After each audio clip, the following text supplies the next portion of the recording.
Yeah. Oh no!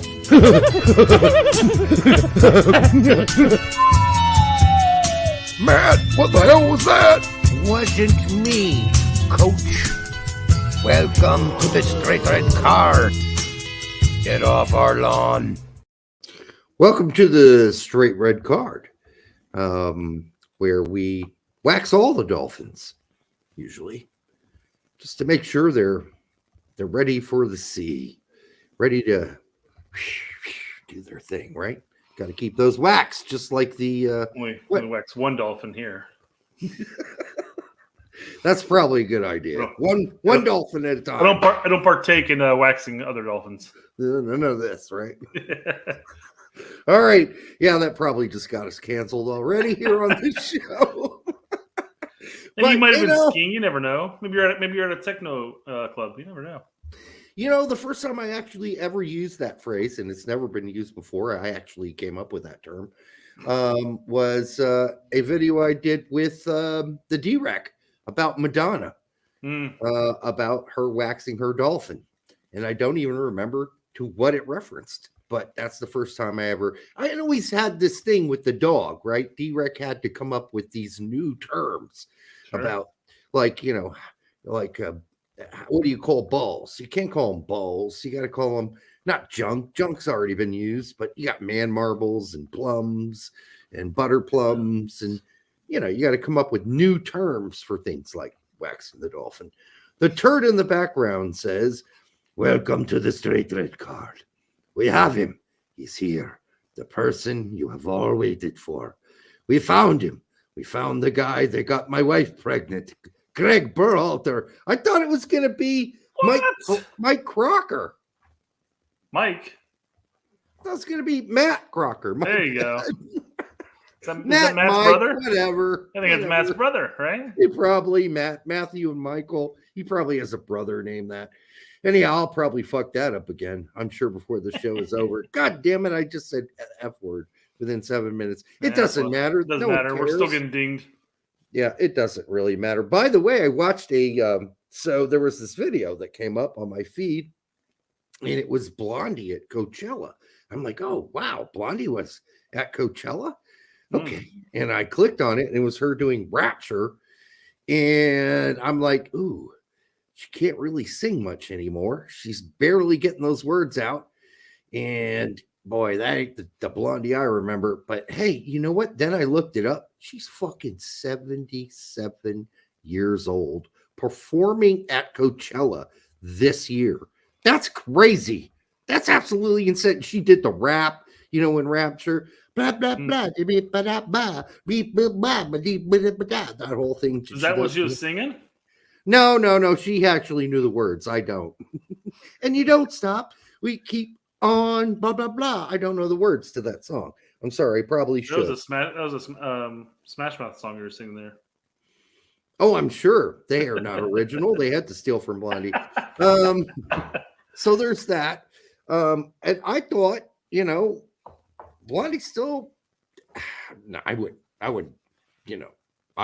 do that with Blondie. I mean, I would have about probably 30 years ago, no problem. But, you know, for a 77-year-old woman to be up there shaking her hips and singing the songs and shit at Coachella, and even agreeing to do Coachella at 77, that's crazy. And she couldn't hit she hit all the notes, but she hit them at like half the time she used to. And that's okay.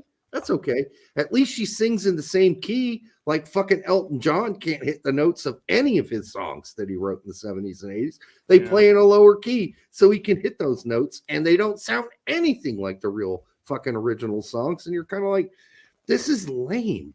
Why doesn't he just fucking retire? Well, I'll tell you why.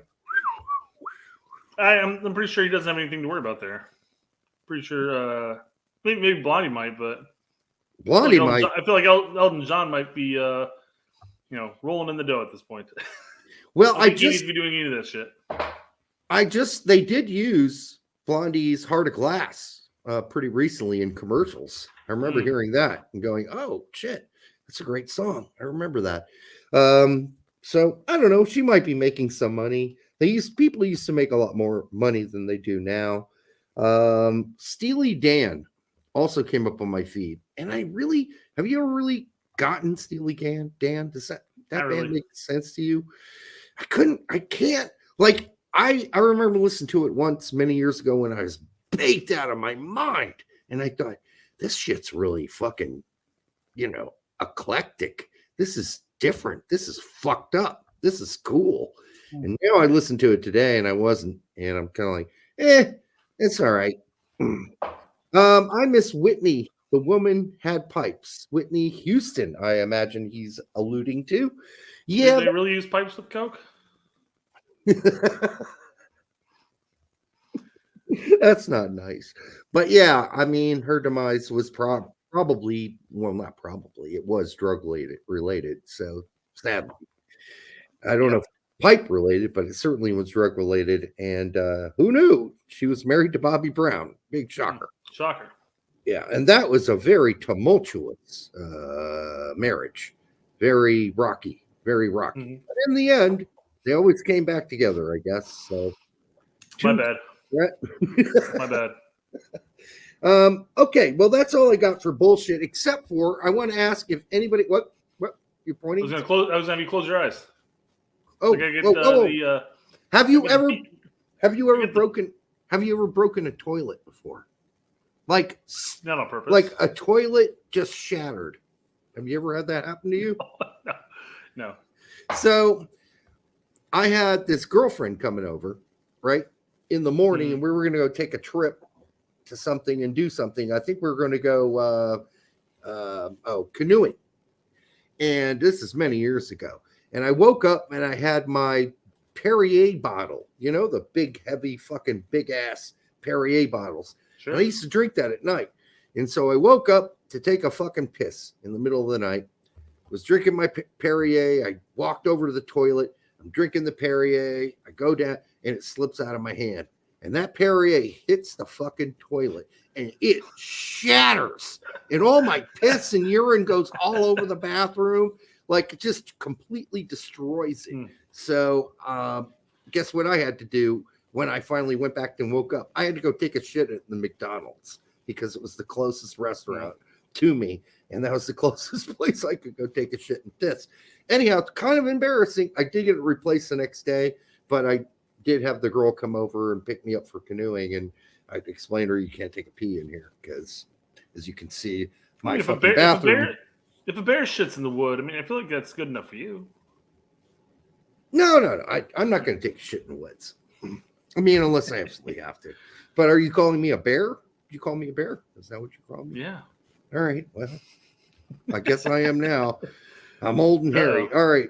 Dan Derek, how much do you weigh? Right now, probably about 215. Probably. Oh, I think he was asking because you shattered a toilet. Yeah, it wasn't from sitting on it. It was a Perrier drop. A big old bottle of Perrier went bam. And this is one of those ridiculous moments in life. But I should weigh, to his point, I should weigh about 190, not 215. I mean, I'm way overweight. All right. Look away, Derek. Oh shit! I can't. Look at the ceiling. Look at the ceiling. I can't see any of that anyhow. There we go. There's one. At some point, we're gonna have to actually do something for the people who play this game and actually win. Like free reach around. Maybe. You drive all the way to wherever they live. Give them a quick... I think if it's gonna be a free reach around, they can meet me halfway. Like in some fucking bathroom in a public stall in some park. Let's at least go. Let's at least go cliche and meet at a rest stop or something. Come on. A public rest stop. All right, Derek, you're good. Yeah. All right. Hey, are you Brett? Yeah, I'm Brett. Hey, okay, here. I won that reach around. All right, turn around. Let's get this over with. Jose Reyes. That's just so asinine. Welcome back, buddy. Jose Reyes, thank you so much for the $15. We really do appreciate it. Believe me, we do. Because we are getting absolutely fucked in the anus by fucking YouTube. So there you go. And when I say fucked in the anus, I'm talking without KY. Jose Reyes says, hello, friends. Hello. Well, well, if you some encouragement, I thought he's going to be, well, if you some encouragement you need, kind of a Yoda thing. Well, if some encouragement about a bad week, just watch Weston's performance on a good note. Paredes and Paxton have me optimistic. Paxton did get to play. Yeah. Otherwise, have a good week, everyone. US. Yeah, so we're probably going to get into this, but yeah, that was probably the worst game I've ever seen Weston McKennie play. And it really looked like he just didn't give much. Appreciate that, Jose. Thanks for the 15, man. Yeah. Hey, Diego. What? No, is this the real Diego? Because link has been sent. Oh, yeah. He says give him 15, 20 minutes. That's fine. We don't get the topics on the first 30 minutes, man. No, we got plenty of this to go. All right. Oh, he's driving home. All right. Cool. Yeah. No, it will be good to have Diego on because I'd like to play him that little piece that my friend Connor said. I'm my friend. He's your friend? I watch. Are you guys on first name basis? No, I mean, we're not. But, Connor and Joe are the two Leeds guys I watch. And in the show, 29 came up in both of those shows this weekend. And we do have a clip of the Connor version of it. But basically, he's just saying his mate needs to shut the fuck up. Or don't listen to his mate. That probably doesn't. At least Connor said that probably doesn't reflect what West feels. But then a lot of the other fans on the Twitters were saying, well, listen, if it doesn't reflect what he says, fine. But what he did on the field certainly reflects what his mate is saying. So we'll get into that. Yeah, as I say, people weren't thinking about that at the time. They're thinking about it now. Yeah. Real quick, we're not going to get into this just yet, but here's Diego recent tweet about this. I tweeted about me in, and then Diego says, "Go ahead." I tweeted about Wes's situation at the club. Fans took it to the extreme. The club called me. Now we're besties again. Go Leeds. Well, that's good to hear. I'm glad that that's the case.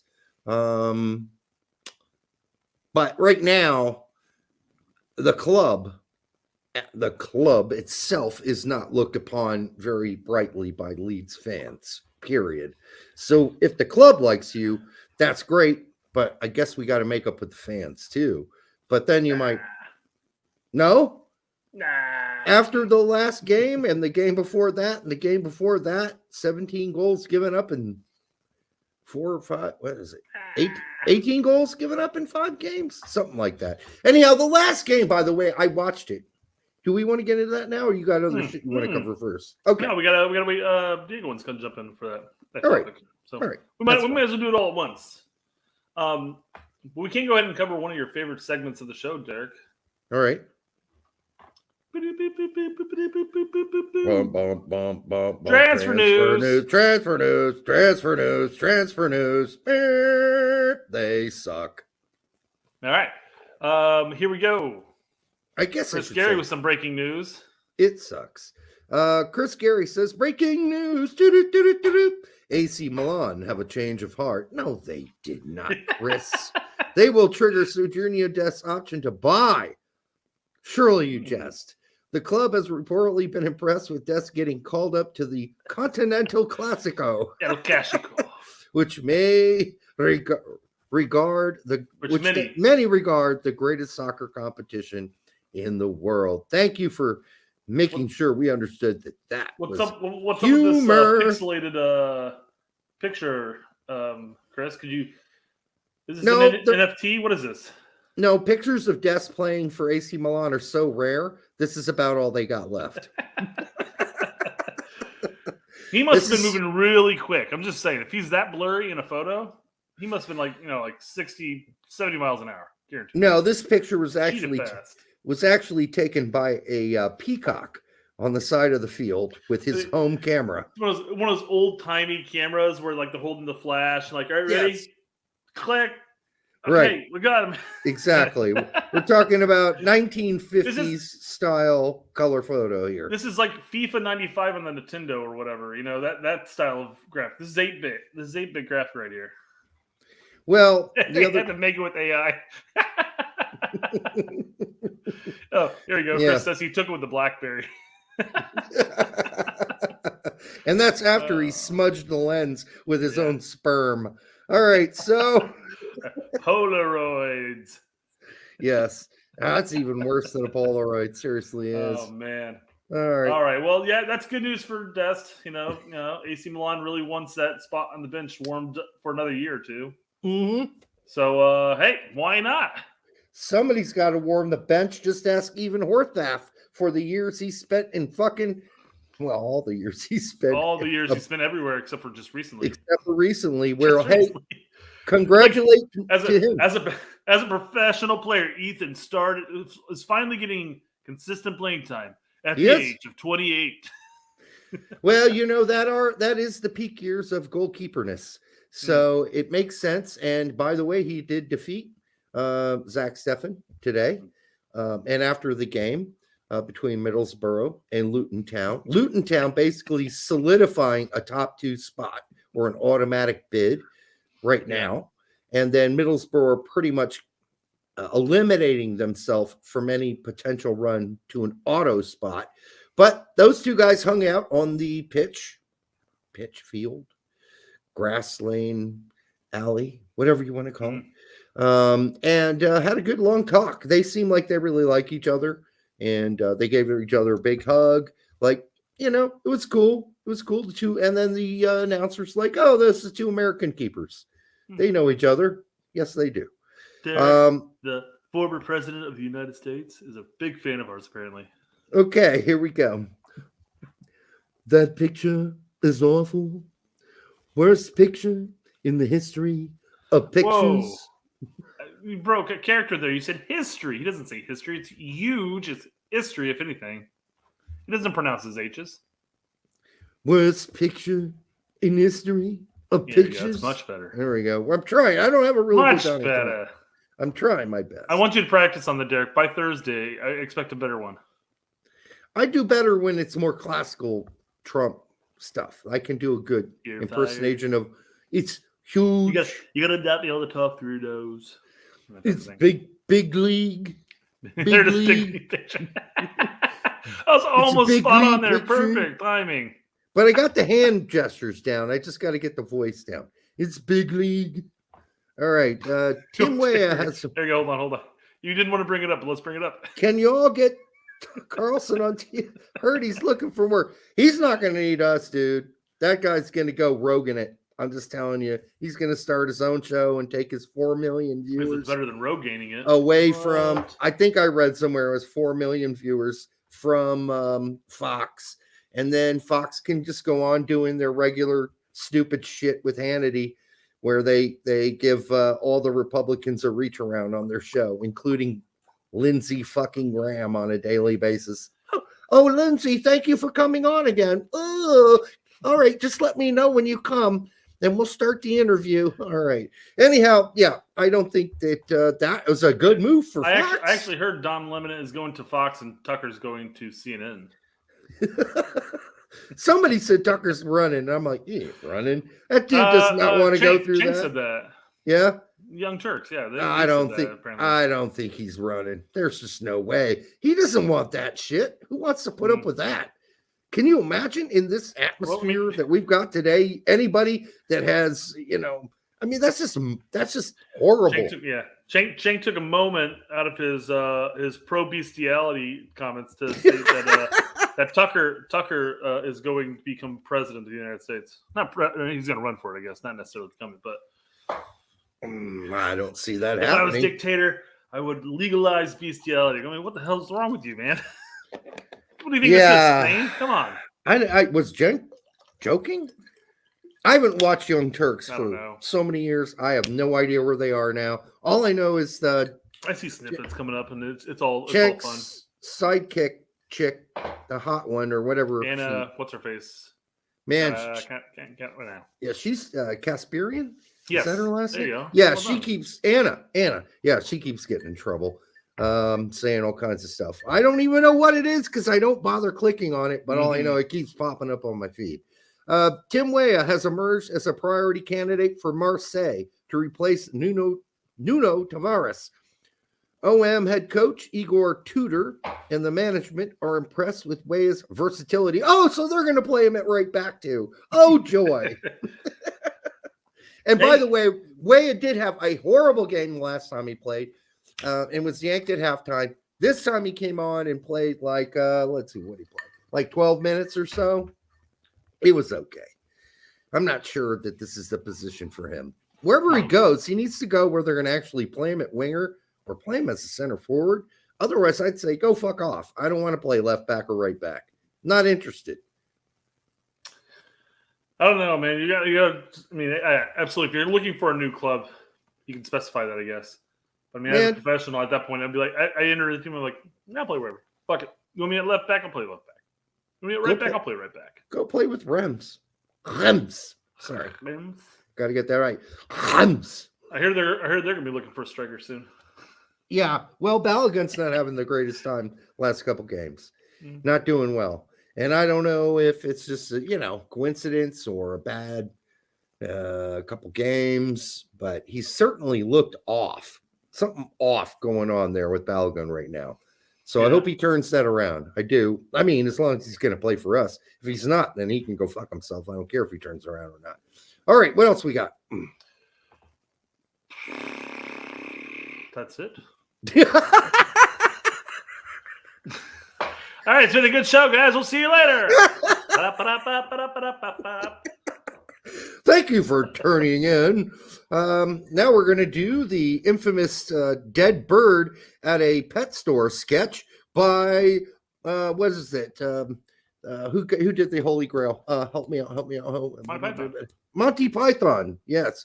Remember with the dead bird, he brings the bird back to the pet store and he says, "Yeah, sir, you sold me a dead bird." No, he's just sleeping. No, he's just having a nap. He's fine. He's completely fine. All right. So we can get into the Leeds game. Do you want to hold off on Leeds, or do you want to talk about Leeds and then wait for Diego to get in here, or because Diego's not in the chat or not in the waiting room yet? Yeah, would you say he was getting another 20-minute drive? Yeah, he's like 15, 20 minutes. He should be here soon, but I don't know if you want to branch off into sporting director right now and then hold off and leave. Yeah, we can do sporting director. Mike Crocker. Exclusive. U.S. Soccer set to hire who? Matt Crocker. That's who. Southampton outgoing. Betty's son, apparently, right? Yeah. Betty Crocker. I don't think it's spelled that way. I thought it was Croker. Okay. If there's an extra C in there, then at least he could possibly be Betty's great-grandson. Southampton outgoing director of football operations. Have you asked yourself why he is outgoing? Why he is the outgoing director? Because anybody? He wants a spot with USSF, of course. He didn't know that when he announced that he was outgoing. That's been a while now. Right? Maybe he's been talking to them. Maybe Sportsology has been doing a farce of a search because they already had him lined up.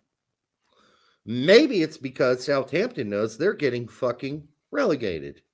And they're like, all you motherfuckers are out after the season is over. We are rehiring and rethinking this whole thing. More than likely, that's it, right? Probably. So this hire with Matt Crocker, or Matt Betty Crocker, as he's more known in his area, is that, he's had a semi to less than illustrious, a semi to less than illustrious career as a sports director. So, I mean, he was at how long has he been at Southampton? 3 years, 2 years, if I know, he doesn't have a 2.5? Wikipedia page. I didn't bother looking that far into it. That's a warning. You hired a sporting director without a fucking Wikipedia page. Not that Wikipedia is like anything to fucking write home about. A lot of that stuff in there is shit, but a lot of it's very helpful. Now, the guy doesn't have a Wikipedia page because he hasn't really done that much in his career. He's a young guy, and as Charlie Davies said, it's kind of underwhelming. It is a little underwhelming. I'll agree. But I do we like had that clip, actually. I mean, we can just listen to the Charlie himself. Okay, yeah, play it. Well, I guess I gotta share my audio. You got to share your audio. and then you've got expose your anus, and then we'll push play. I mean, who doesn't? Expose your anus? Yes. Oh, no one. ESPN US Soccer are set to hire Matt Crocker as the U.S. sporting director. He is the current Southampton director of football operations, and he would replace Ernie Stewart, who left for PSV. Wait a minute. He is reported. Is that his boy? His brother in that photo?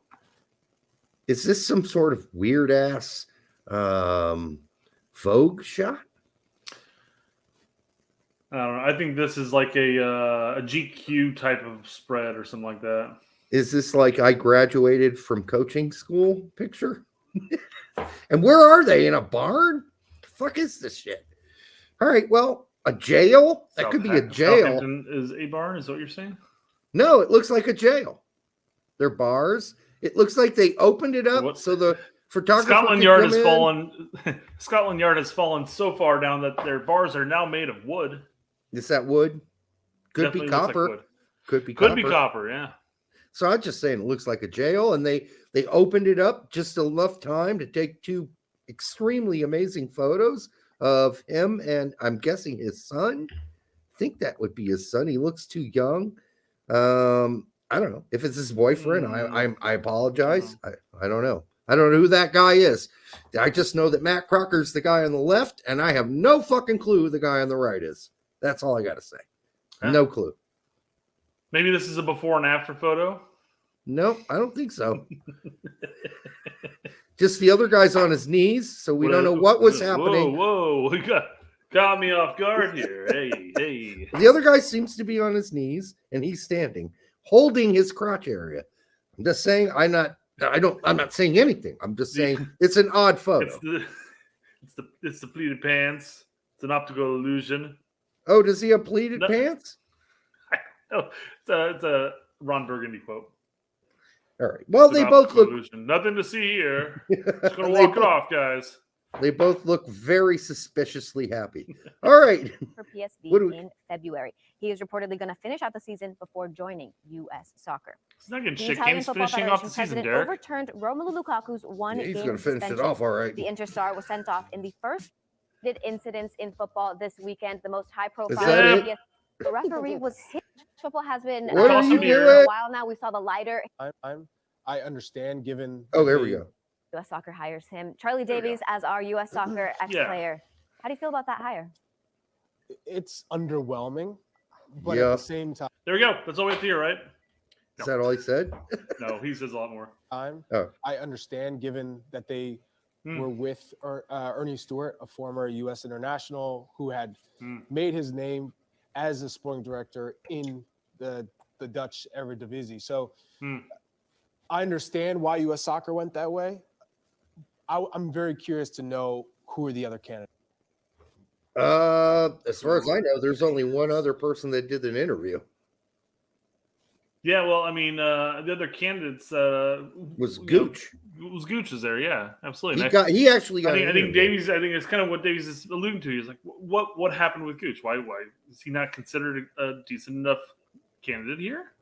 Well, later on, Davies says with Jimmy that he's fine with Gooch if he gets named the GM, which I wasn't sure they're going to even keep that position. Honestly, I wasn't sure. Everybody's talking about that, so maybe they will keep that position. And if so, fine. I'd be fine with that too. The people got to keep in mind, I know Gooch is on the board at U.S. Soccer, but Gooch is not an insider guy.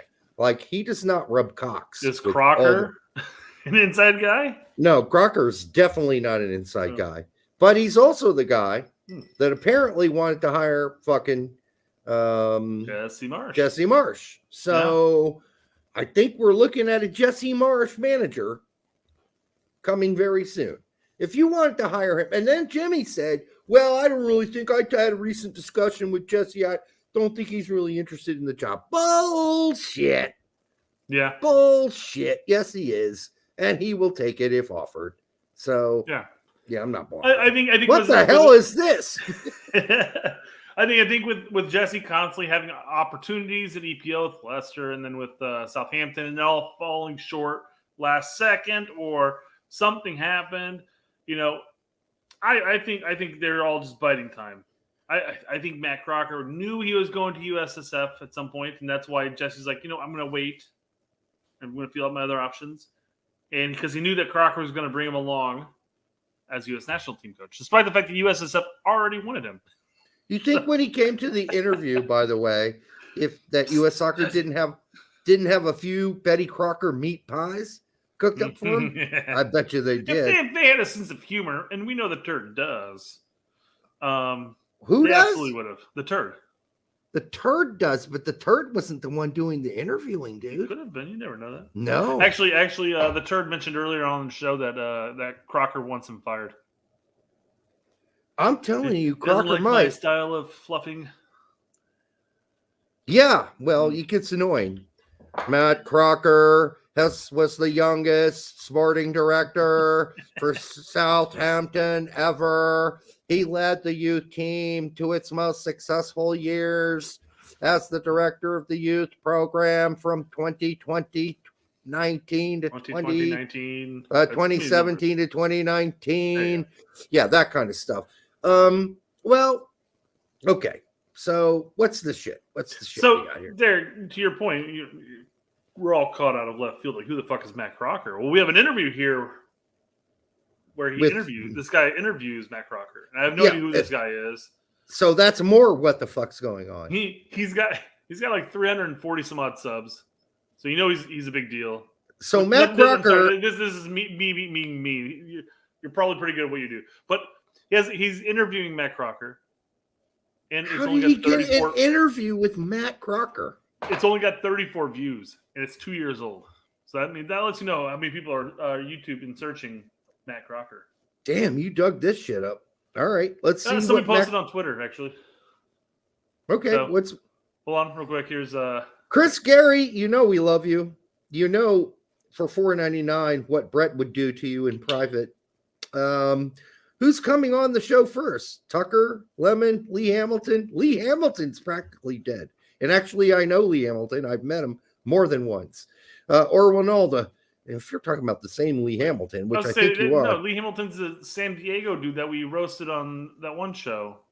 Oh, that Lee Hamilton. I was like, wait, you know him and you've been faking it this entire time? No, I don't know that Lee Hamilton. I know the other Lee Hamilton, the politician from Monroe County area. Yeah, I'm sure Chris is fully aware of the Monroe County politicians. Well, no, Lee Hamilton was a Indiana congressperson for almost 40 years. So there you go. Okay, I'm sure Chris Gary is aware of that too. I don't know if Chris is, but I know that our good friend in Germany would. All right, they won't let him say Hackshaw, apparently. Interesting. Okay. Hackshaw? You can't say Hackshaw? Not in a super chat. I don't know. What the fuck? Why? That's not a bad word. All right. Anyhow, I like the hire, national team and club experience. What else can we get? Yeah, that is a good question. I don't know what else we could get, but apparently this is it. We can get a coaching name. We can get a coaching named by Gold Cup. This is it. All right. So to answer your question, though, I think Don Lemon's probably the most open to come on our show. Apparently, no, he's not. Of course, he's not. I mean, he'll go anywhere. I think everybody wants to come on our show. No, they don't. Of course. I think there are people who will come on our show because they're quite afraid of what will happen because they don't know us, right? And that's okay. Goodbye. But the people that we know will come on our show, the Brian Shredders, the Jimmy Conrads, they'll come on our show. It's fine. And of course, the obvious ones you guys already know, who've been on our show multiple times. What are we watching here, Brett? This guy does an interview with Matt Crocker, and there's just two things I wanted to bring up. He basically talks about some culture and what he looks at in players. Those are the two topics, okay? Is this in English? Because unlike the rest of us, we don't understand, like you, Brett, Mandarin. All the years I spent in China, and in Taiwan, everywhere around there. You're so traveled. I'm not. My name's not Pete. No. You're so traveled. I am very traveled. Middle American. All right, here we go. Let's play it. Tell us briefly, as the director of football operations, what does your job involve? I view it as sort of the two main things are to make sure that you are the gatekeeper. You don't own it, but you're the gatekeeper of the philosophy, the football philosophy, and also the culture. First off, positive, he has an English accent. Kind of. It sounds Irish. He's He got a almost UK sounds- accent. Okay, yeah, that works. Northern Irish is what it There you go. sounds like. Something like Is that, he yeah. Northern Irish? I don't know. Where does the Crocker name hail from? My name is Matt Crocker. I don't know. I mean, that's a good question. He's Welsh. Is he Welsh? Okay. It doesn't sound English to me. That's all I'm saying. Everybody's saying it's Welsh. Yeah. the club, Okay. to making sure that we're preparing players to be successful in our style of play with the first team, both on the men's and the women's side. But also, I think there's a big role around the culture, around making sure that sort of I describe culture as the way we do things, and that's making sure that the discipline, how we give players ownership for problem solving, that the environment for those things to happen. So this is just like some dude who loves Southampton somewhere in Taiwan who got an interview with Matt Crocker just because he asked him. Yeah. I'm sure that's exactly what it is. How aren't we getting more of these interviews, Brett? We don't try, I guess. Just I'm a big send fan of what you've done. I need you on our show. Let's do it. Just send a random email, a random message to Bob Costas and have him on the fucking show. I don't know anything about soccer, fellas, but I'm willing to talk about it. All right, let's do it, Bob. So I guess this is that little clip right there was basically an insight of what he's looking at as far as the sporting director is concerned. That's basically I'm a little sick of culture. I'm a little sick of culture talk, Brett. A little sick of it. Wait, but that's what he's bringing. He's bringing the culture. Yeah, a little sick of that. How we're running the team. In this case, it's going to be the national team. Now, whether or not that means he's going to continue running the game plan that was placed before him, who knows? Listen, all I'm saying is these motherfuckers that come in and say, I'm the arbiter of the culture. I'm the gatekeeper of the culture. They're full of shit. The culture is what happens and is created by the players in unison with the staff. The staff shouldn't be there stitching together culture. They should let it naturally happen. It should not be a coerced event. And this is what I'm hearing from this guy already, and I don't like it. And I don't think that, okay, you can have some basic concepts of what culture development looks like, right? But in the end, it has to be a natural thing. You got to have natural leaders and natural cohesiveness and a natural then culture. You can't, it's not a stitched together thing. It's not like a puzzle where you piece it all together. No, it's a bunch of individuals and they come together and they create a puzzle that fits together. It's not all about pieces that are already made. I'm sorry. I'm sick of kind of hearing about this stuff. So he does talk about later on. He talks about a number of the when he was part of the English youth squads. And he talked about some of the players that they orchestrated up in this system, and the obviously the key players that you hear about now. You hear about Jordan Sancho, you hear about Hudson-Odoi, not necessarily so much anymore, but still he's out there. And they're talking about that how they orchestrated this level of culture around. I don't like current crop that. of youth. So Orchestrated. I don't like that. Paraphrasing. I don't know if he actually used the term orchestrated, but I mean that's what it basically was saying. Okay, well, I was just going to say if he said orchestrated, that would worry me. I don't like that term because that means it's shit that's already written down on a piece of paper, and all you're doing is this. Dun, ding, dun, dun, dun, dun, dun. Trombones, you play there. I'm just keeping time. Dun, dun, dun. Everything's written down. Everybody get on board and play this fucking goddamn song. That's not how soccer works. There's so much personality going on there. There's so many different levels of wants and desires by the players. You all have to take that into account, and friendships, and then conflict between certain players, and all that. You also have to take into consideration in England, there's a certain level of still very familiarity as far as how players are trained and how they're worked for. Now, of course, there's going to be a couple of things that are different between club and club, etc. But there's still kind of a more or less an overall national game plan, if you will. But here in the States, teams that are playing in New York, playing in Indiana, playing in Chicago, playing in California, they're all going to play a different style, different mode, different tempo, different just everything all together. So it's not as orchestrated, if you will. That's it. So this could be an issue as far as trying to develop the culture when the culture is already there, and you just have to use it. Well, hold on now. In England, that used to be somewhat true. That's very much changed now in youth systems in England. The Arsenal, Man Cities are developed, and they play in a system that is very different than, say, Southampton's sort of high pressing thing. That is a very different. So there are different styles now in England, and there isn't like consensus on the one way to play. Same thing goes in Germany. There used to be a consensus on the way German soccer was played. There's no consensus anymore. That's gone. You got the Bayern who plays one way. You got Leipzig that plays a totally different way. And here in the States, we've always had that problem. And there's nothing wrong with it, actually, as long as you're building a team that understands that you're going to have players that came up in different systems, but they could all come together to create a team that can work together. And we saw that in 2002. We saw that. A very diverse group of players who came from all over the fucking United States and beyond, who learned how to come together as a team and play. It didn't matter that they didn't grow up in the same system. This is what I'm getting away from. I'm kind of sick of talking about systems and these coerced cultures that Berhalter developed. I'm kind of sick of all that shit. I want to see things develop naturally. I want to see a coach sit down with his team and go, listen, fuck my system. I'm here for you guys. Let's develop something that works the best for you guys. I want you guys to flourish. Fuck me and fuck my system. I'm worried about you and developing something that works for the best for you. And that's what I, as the manager of the United States men's national team, am going to put together. And that is what Bruce did in 2002, by the way. There you go. Chris 29 is in the green room. I'm going to bring him in here in just a bit, but I figured we'd go ahead and get through some of the Matt Crocker talk.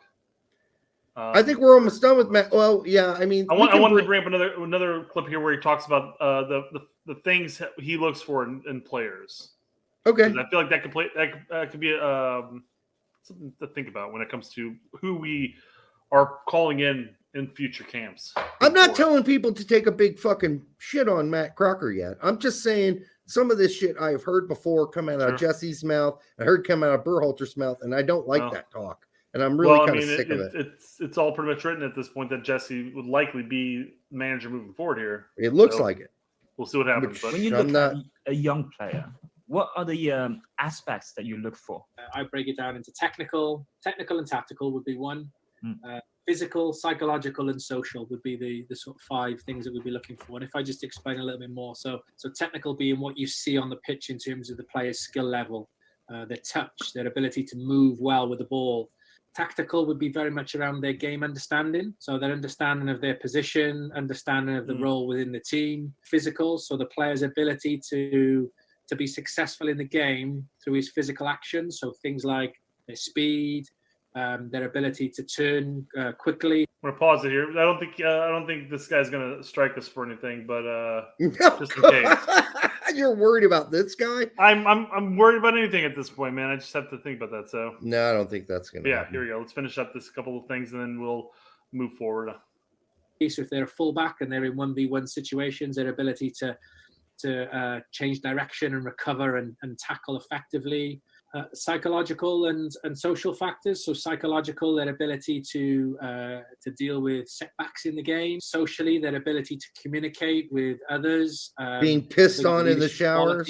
What type of communicator are they? Debbie didn't like that one. Sometimes we may have players that might only have 3 or 4 of those indicators that we're looking for. But it's also our job to support them in getting better at the areas that they want to improve on. And we so he goes into more detail as a bunch of that stuff. That's fine. But I mean, I mean, it's interesting to hear what he looks for. And of course, you have the aspect where he started off by talking about technical and tactical, rather than where mostly here in the States, it's always predominantly historically speaking, not necessarily per se right now, but it was always physical more so than anything at first. You know, can this fucker run, fast? How tall Yeah. is he? Boot the ball, he'll run it down and score a goal. How fast is he? Yeah. Yes. So I mean, it's nice to, and it'll be nice because obviously we know that he's going to be taking a role as far as bringing in the manager and stuff like that, and talking about the current senior squad. But it'll be interesting to see what role he takes as far as the youth squads are concerned. Well, if there's any from a developmental role there. I mean, we're way beyond that at this point, anyhow. So, as long as he doesn't come in and give me a bunch of fucking bullshit book reading crap and about leadership and all this other horse shit and coerced culture, which it shouldn't be, formulative culture, then I'm fine.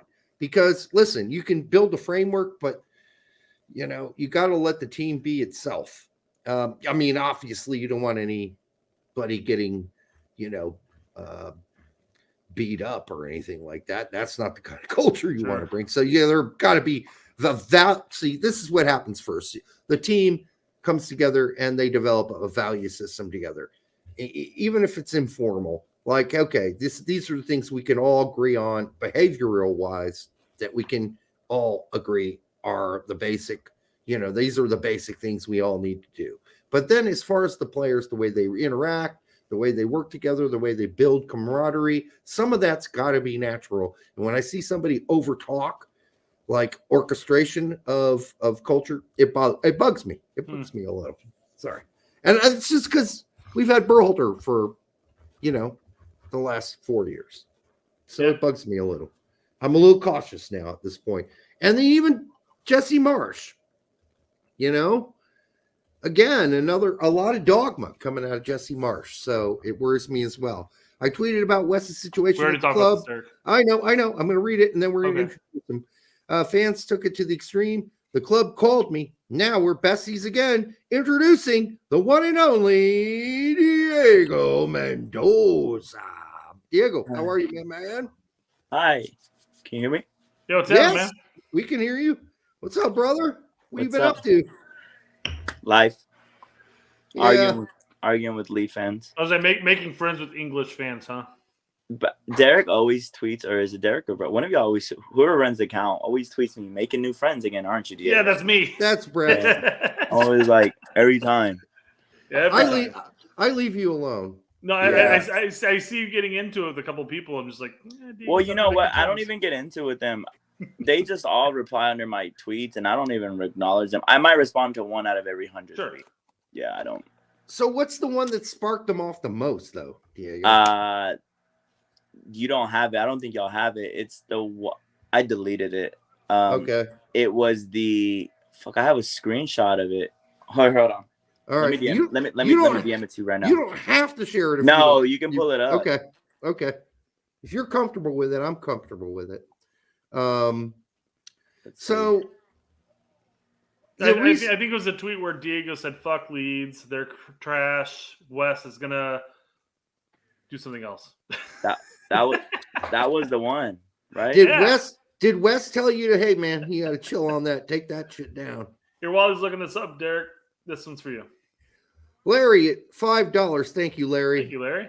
You don't even know what Brett would do to you for $5. It's unreal. Is Timmy Chandler the only U.S. player Weston can't choke slam like a what? $1 dollar? I just sent it to you. I DM'd it to you. Got it. Okay. All right. That's that one is the one that I just DM'd you is the one that made fans go crazy. That is the reason I'm on every Leeds channel. It's the reason that the club called me. It's all good. Why did the club have to call you? The club has reached out to me multiple times for a while now, and I just don't acknowledge it. I don't respond to it just because I don't. You told them this before you jump into that, Derek. Real quick, while I got Larry's chat still up here. Yeah, what does this mean? Larry is a big proponent that Timmy Chandler has been held back from the U.S. national team. Like there was the time where he didn't want to compete with the qualifiers and stuff like that, leading into the 2014. But then he came back during the 2015 Gold Cup, and then after that, he's disappeared, despite the fact that he's been a consistent player No, he at a hasn't. Bundesliga team. No, he hasn't. You know how Up many until games he's recently. played this season? Up until recently, I said. I think he's played 2 games all season. Yeah. Timmy's done. Timmy Chandler's done. But I don't understand the only USA player Weston can't choke slam. I don't understand that part. Does anybody get that part? I don't know what that part means. I think sometimes you take things too seriously. Maybe. I don't think you're as good as reading sarcasm. No, I'm trying to figure out what the sarcasm is. Oh, you didn't read our. You're not reading our. It's because you only see what pops up. You don't read the whole chat, so that's like you don't get the whole context. Yeah. I can't keep up with all the chat. Yeah, me and him were talking about wrestling and fighting. Ah. Oh. Yeah. I wasn't part of that discussion at all. Yeah, that's what so. I'm saying. You Can can't Weston read beat everything. up Timmy Chandler? Yes, Weston can beat up Timmy Chandler. I think. And I that's said cool. if Weston fought Timmy Chandler, he'd be a minus 300 favorite. Ah, there it was right there. Yeah. Yeah. That all makes sense now. That's what I was like, I don't even, you don't know sarcasm, or you're not reading the content. You gotta read content. If you just pull up one message and put it on the screen, you're not gonna understand the conversation. I've learned this. Well, To be fair, I don't think I was included in those. Derek has a problem with the chat. It tends to make his computer blow up. No, it does not. It does not. I can go to comments right now. I've had them turned off. I only do it and leave them turned off so they don't distract me. But since you said that, I'm turning them on. Derek's like a fish with like something shiny. He's like, oh, it's right there. I am not terrible at understanding jokes and sarcasm. I'm just terrible at understanding bad jokes and bad sarcasm. So anyhow, this is the tweet. Larry, he has no sense of humor. Just kidding. All right, that tweet has had people DM me and tweet at me every day, 24/7 for about 2 weeks now. But what do they disagree with? The club is ran poorly. There's nothing. The problem that they have is that that's the truth. Yeah. That is the truth. The team just isn't that good. Is a lie. Well, I think what the part it is that I spoke about West making a mistake, and they're connecting what I'm saying as in if it's coming from Wes. Yeah. But what I tried arguing for days about, I was like, yo, this is my opinion. I'm saying as my opinion, whether as a fan or a friend of his, he made a mistake. That is based off what's going on at the club right now. He made a mistake. And they're making it seem that Wes said this. Right. Weston has never told me those words. I made a mistake joining. Weston McKennie has never told me those words. But thousands of fans are using this against Wes. Yes, they are. As if he said it. They're saying, well, if 29 tweeted it, if his mate tweeted it, then it's coming from Weston. No, this is my fucking opinion. Mm-hmm. Because of their fans' reaction, the club is fucking calling me. And I told them, this is my opinion. So here's what you should do. You should start by saying, only my opinion, and then I don't have to fucking do that because it's my Twitter account. So it's automatically my opinion. No, I get that. But no, we've kind of moved beyond that because people are assuming shit, Diego. Very much. Assuming shit. So in order to get past the assuming part of it, you're going to have to make it really clear from here on out. Because that's what we do in this society now.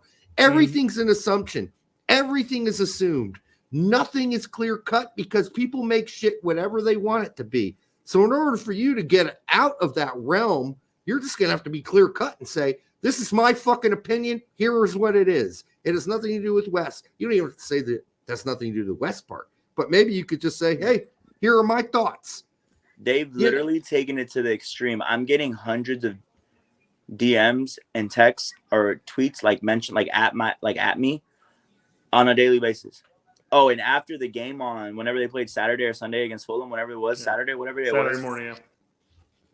I kid you not, I had over 2,000 notifications. That does not surprise me. It's literally the craziest things are saying, like, fuck him, get him the fuck out of our club. He's a fat piece of shit. Here's what, and I told Weston this. I said, Weston, the only reason I'm frustrated is not because I can't take one or two trolls. Come on now, like I can do that. I'm getting hundreds of messages and tweets at me, and some of them are racist. I've expressed it to him. I'm getting racism in my DMs about Weston. His mom is getting mean DMs at her. Yeah. That's the only reason I basically said, fuck y'all. So, this is clearly a fucking mistake coming here. Like, every fucking game, it's his fault. It's his fault. It's his fault. Like, here's my thing. You guys brought in a box-to-box midfielder. Played him out of the season. You're playing him as a 6. And you're trying, and you're bringing him in to save your season. Weston is not a player that's going to save your season. He's not that. He's a player where you already have to have a project established, and you put him in his role, and he's going to excel. Weston shouldn't be brought in as the key figure to saving you from being relegated. He is a fucking midfielder to begin with. No center mid in the world is going to prevent you from fucking getting relegated. They're just not. It's usually a goal. It's usually a goal scorer. Especially now with that backline leaking in. Yeah, that backline is terrible. So it's like, my opinion as a fan is it was a mistake from Weston's end joining this club. It is what it is. Yeah, but Weston's made that decision. You can have your opinion on it, and as long as you make it very clear, it's just your opinion. I have made it very clear. You're seeing tweet, but during this conversation, I probably tweeted 100 times because this argument lasted about that whole day. Yeah, everyone on my fucking timeline was DMing me personally, like from like USMNT Twitter, like saying, "Are you good? Like, are you good?" Like I've literally started a war between USMNT Twitter and Leeds Twitter. Literally, it's like 100 USMNT Twitters, 100 Leeds accounts, and just going at it under every. I can tweet hi right now, and Leeds and USMNT fans will go at it. Like anything I tweet, even if it has nothing to do with anything, their response is about Wes. Everything.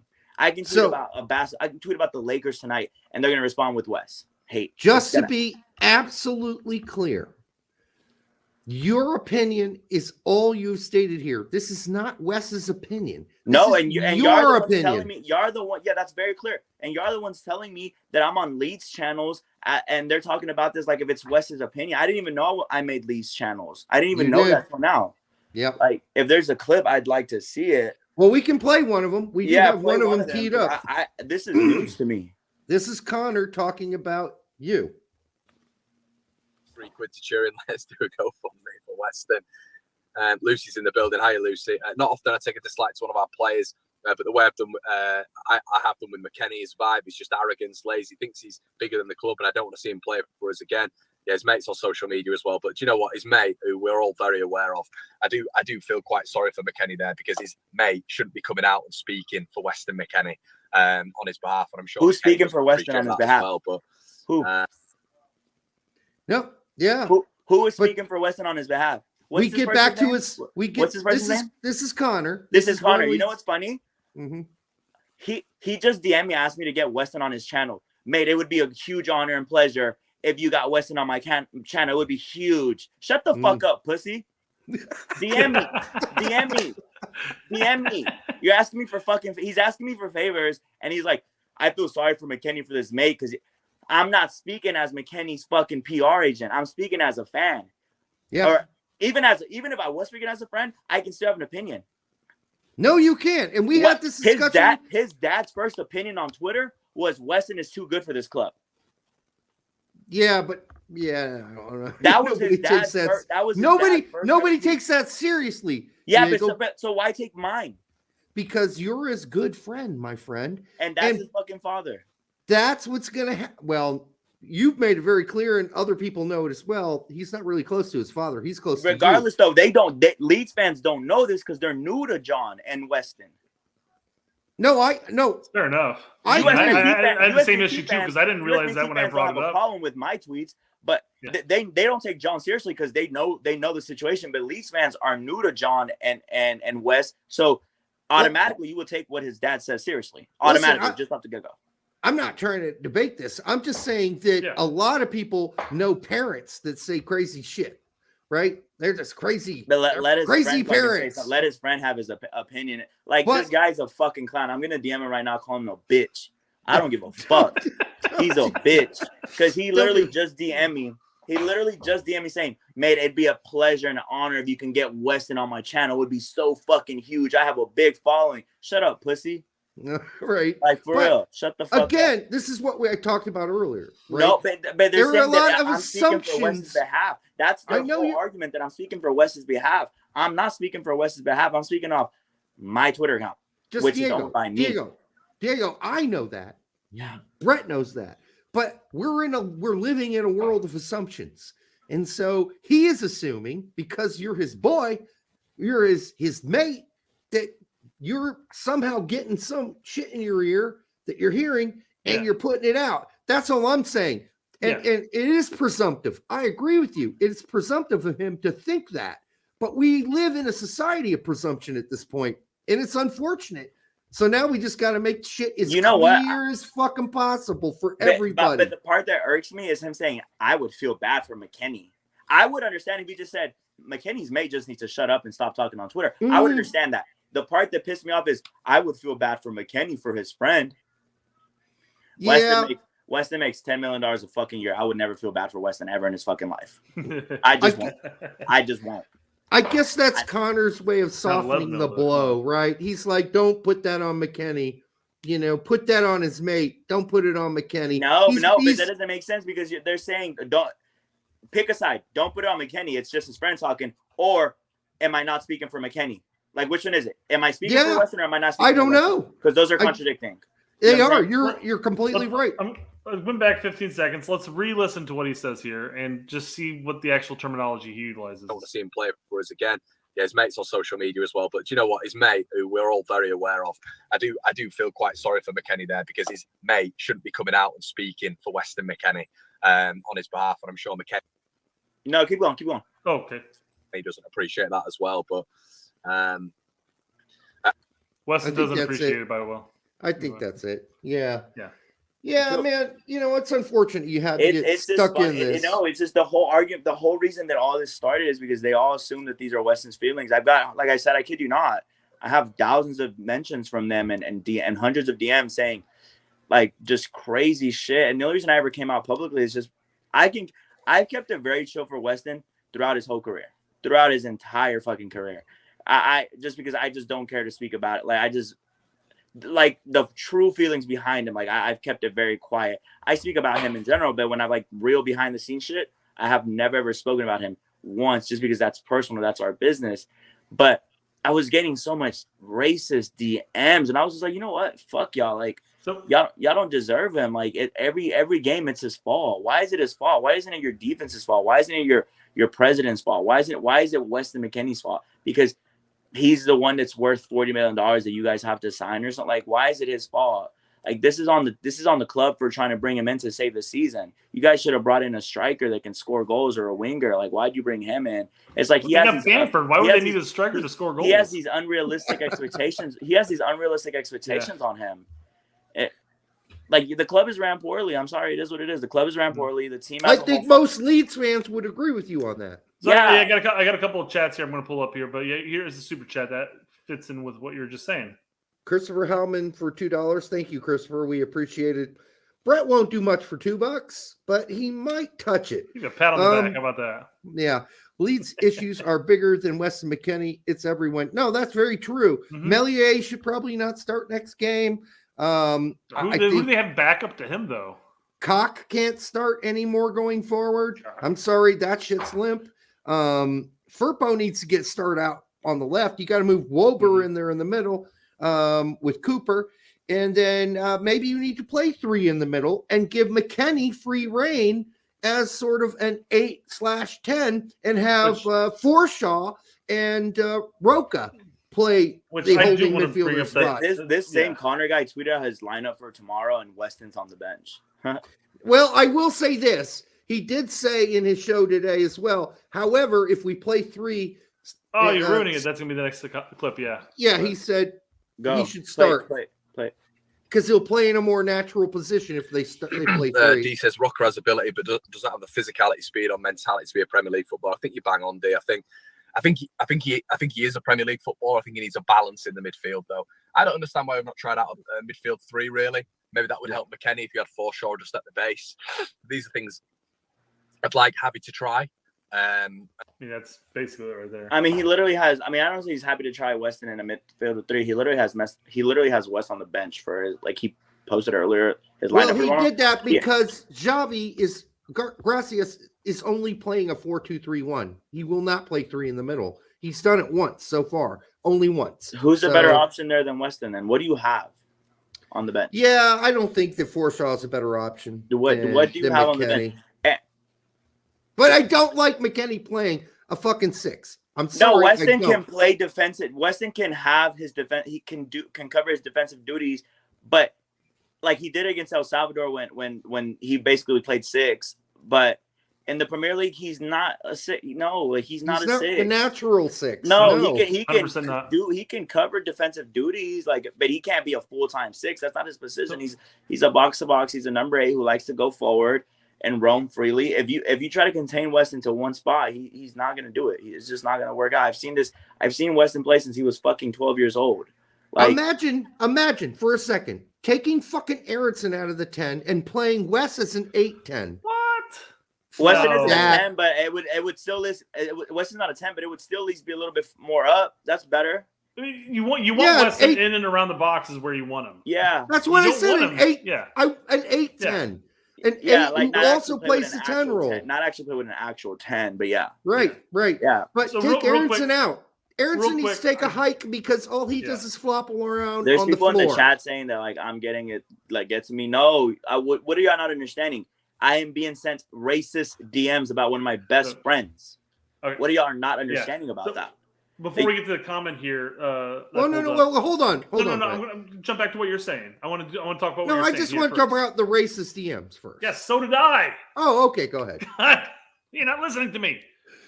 Derek, you dumb cunt.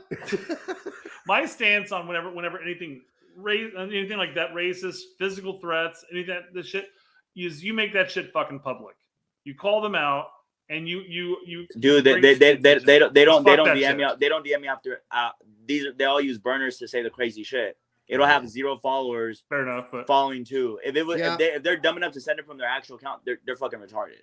Sure. Like they'll have a real account that they tweet off, and then they'll go make a fake one just to say tell Weston to go kill himself. Which is like I've got multiple to say tell Weston to go kill himself. I get that all the time. Got one of those too, but yeah. I've got Weston. Hard R, N-word, hard R. Like I've gotten multiple of those. Like get this out of Leeds, Like I've gotten multiple of those, and so like the whole like, oh, you're taking it to no, I'm not. Like I'm not. I could say way worse things. I could really, really like say shit that'll fuck up the fan base, but I don't because it's mine and Wes's business. It's his business with the club, but I don't even do that. I'm not speaking about what's going to go on in the summer. If I spoke about what's going on in the summer, then they would really have a fucking meltdown. Hint, hint. Well, I think a lot of Leeds fans are already coming to that realization that if they drop, obviously they're going to be players that leave. And if they drop, it's automatic. First of all, that's just automatic. Yes, same with Adams. Yes, he talks about that in this. Then they're coming to a realization that even if they stay up, Weston probably will tell the club no. That's their realization. But on record, that's their realization that they're talking about. That even if we stay up, we don't even want West, and West probably says no, considering the situation he's in. Well, let's look at all the contracts that we have rumors about that have that sort of thing. Wober, he's gone if they drop. Rodrigo, he's gone if they drop. Yeah. Nanto, he's gone if they drop. So there are going to be a lot of guys. It ain't just fucking Weston. Here's the thing, though. Weston had probably the worst game I've ever seen him play last game. And that's probably why you're getting the outrage you're getting, because Weston had a bad game. Everybody has a fucking bad game, all right? Sometimes you just have a fucking bad game. But, the criticism has been really harsh. I watched the whole first half, and I rewatched the game, and I thought, okay, I want to look at all these instances where McKennie's not running, or doesn't give a shit. And I couldn't find a whole lot of them. I found some instances where I thought maybe he's trying to drift into an open space and maybe he should have ran back. Oh, I didn't find. You can't find tweets about what? No, I couldn't find all of this shit where that all the people are saying about how lazy McKennie was in that game. Just click every single one of my tweets and just look under them, and you'll find everything. I can show you. I tweeted earlier. Everything I tweeted earlier, I have at least 100 replies to each tweet. I kid you not. Just go look at my Twitter. So I don't respond to any of them. The only tweet I responded to was the one about celery, and then the one that you posted up first, where someone said, "Oh, this Leeds guy, this Leeds account, he has a channel." He was like, "Be honest, mate. Do you even talk to Weston about this? Did he ever tell you this, or is this just your opinion?" I didn't respond to that. But then he tweeted again. He responded to me. I deleted this tweet because it got so much engagement. I'm pretty sure it's already screenshotted it. I tweeted. I replied to someone. I was like, "Well, I had a productive call with the club today. They called me. We sorted things. We came to understanding." And the same account, which is like a big Leeds account. It's not Connor and it's not the Order people. It's someone else. He has a big Leeds channel. He said, or Weston actually called you and told you to shut the fuck up. And I said, no, our last conversation was about puppies and celery, which was like 20 minutes ago. Like, people are just under this assumption that Weston's telling me to shut the fuck up. Like, first of all, me and Weston have enough respect to each other, but we're not going to say that, Like, he's going to tell me, hey, like, what's going on? Like, what are you talking about? Like, we've had conversations. He's like, what are you saying? What's going on? Like I'm being sent this. My agent sent me it. My club showed me it. Like, what's going on? Mm-hmm. And I'm just like, bro, listen, I'm fed up. Like, I get tweeted, I get added every day. Even when you guys don't even play, I'm getting sent tweets and DM crazy shit. And I'll show him. And he just doesn't say anything. He's just like, yeah, that's fucked. Like, that's fucked. That's fucked up. He's like, but, try to, keep it a little bit under control. Yeah, But this whole motion where people think like, oh, Weston told you to shut the fuck up. No, Weston has never told me to shut the fuck up. Weston doesn't care what I tweet or don't tweet because he knows that I'm respectful enough to not tweet anything that's going to harm his career. He agrees that my tweet was an opinion. And I'm like, but people think it's your words. And he says, well, yeah, they're going to do that. But I know myself that it's an opinion. So I'm not mad at you. But maybe, maybe just not even saying anything. But for him to say like, oh, call me and say, shut the fuck up on Twitter. No, he will never do that. We have too much respect for each other. Well, that's So the comment I've got pulled up here where it talks about how you that you do represent Weston online. And that's basically just the sense that people are going to look at what you're saying about Weston and they will assume that part of that, if not all of it, even if it's the smallest thread of it, came from Weston himself.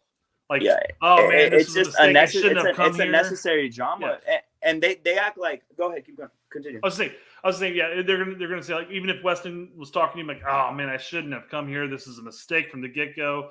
That you coming out, even if it's your voice, even if it's your personal opinion on Twitter, that people will assume that there is at least some sort of truth, a kernel of truth there. We get back to the assumption part. Yeah, but. And they act like I'm the villain here. Like I went and just tweeted this for no reason. No, they were mentioning me and tweeting at me every day, fishing for a response. And for days I ignored them. And then I finally said, you know what? Fuck y'all. Like this club is ran poorly. He made a mistake. He has to live with it. But that was after days of them just mentioning me unprovoked. Like they think that I just went in and tweeted this shit. No, like you guys provoked me. Like the whole army on Twitter is adding me. I finally responded and it went that first response, it went viral and that everyone has that same screenshot. Yeah. But I didn't just go out and say this. I was provoked for days and I said, bro, like I'm done with this shit. Like, fuck y'all. This is how I really feel about y'all. Like y'all are a club, like a shit ran club. When he got there, I thought they were like, I was open to it from a fan perspective. I was open to the move. I supported the move. I thought he could do it with Tyler and Jesse. And then he got fired after the club told him that he had job protection. I was like, okay, this is a weirdly ran club. You really told a player that the coach is good to the end of the season just so he can sign. That's kind of weird, but whatever. It's the business. Shit can change. Let me ignore that.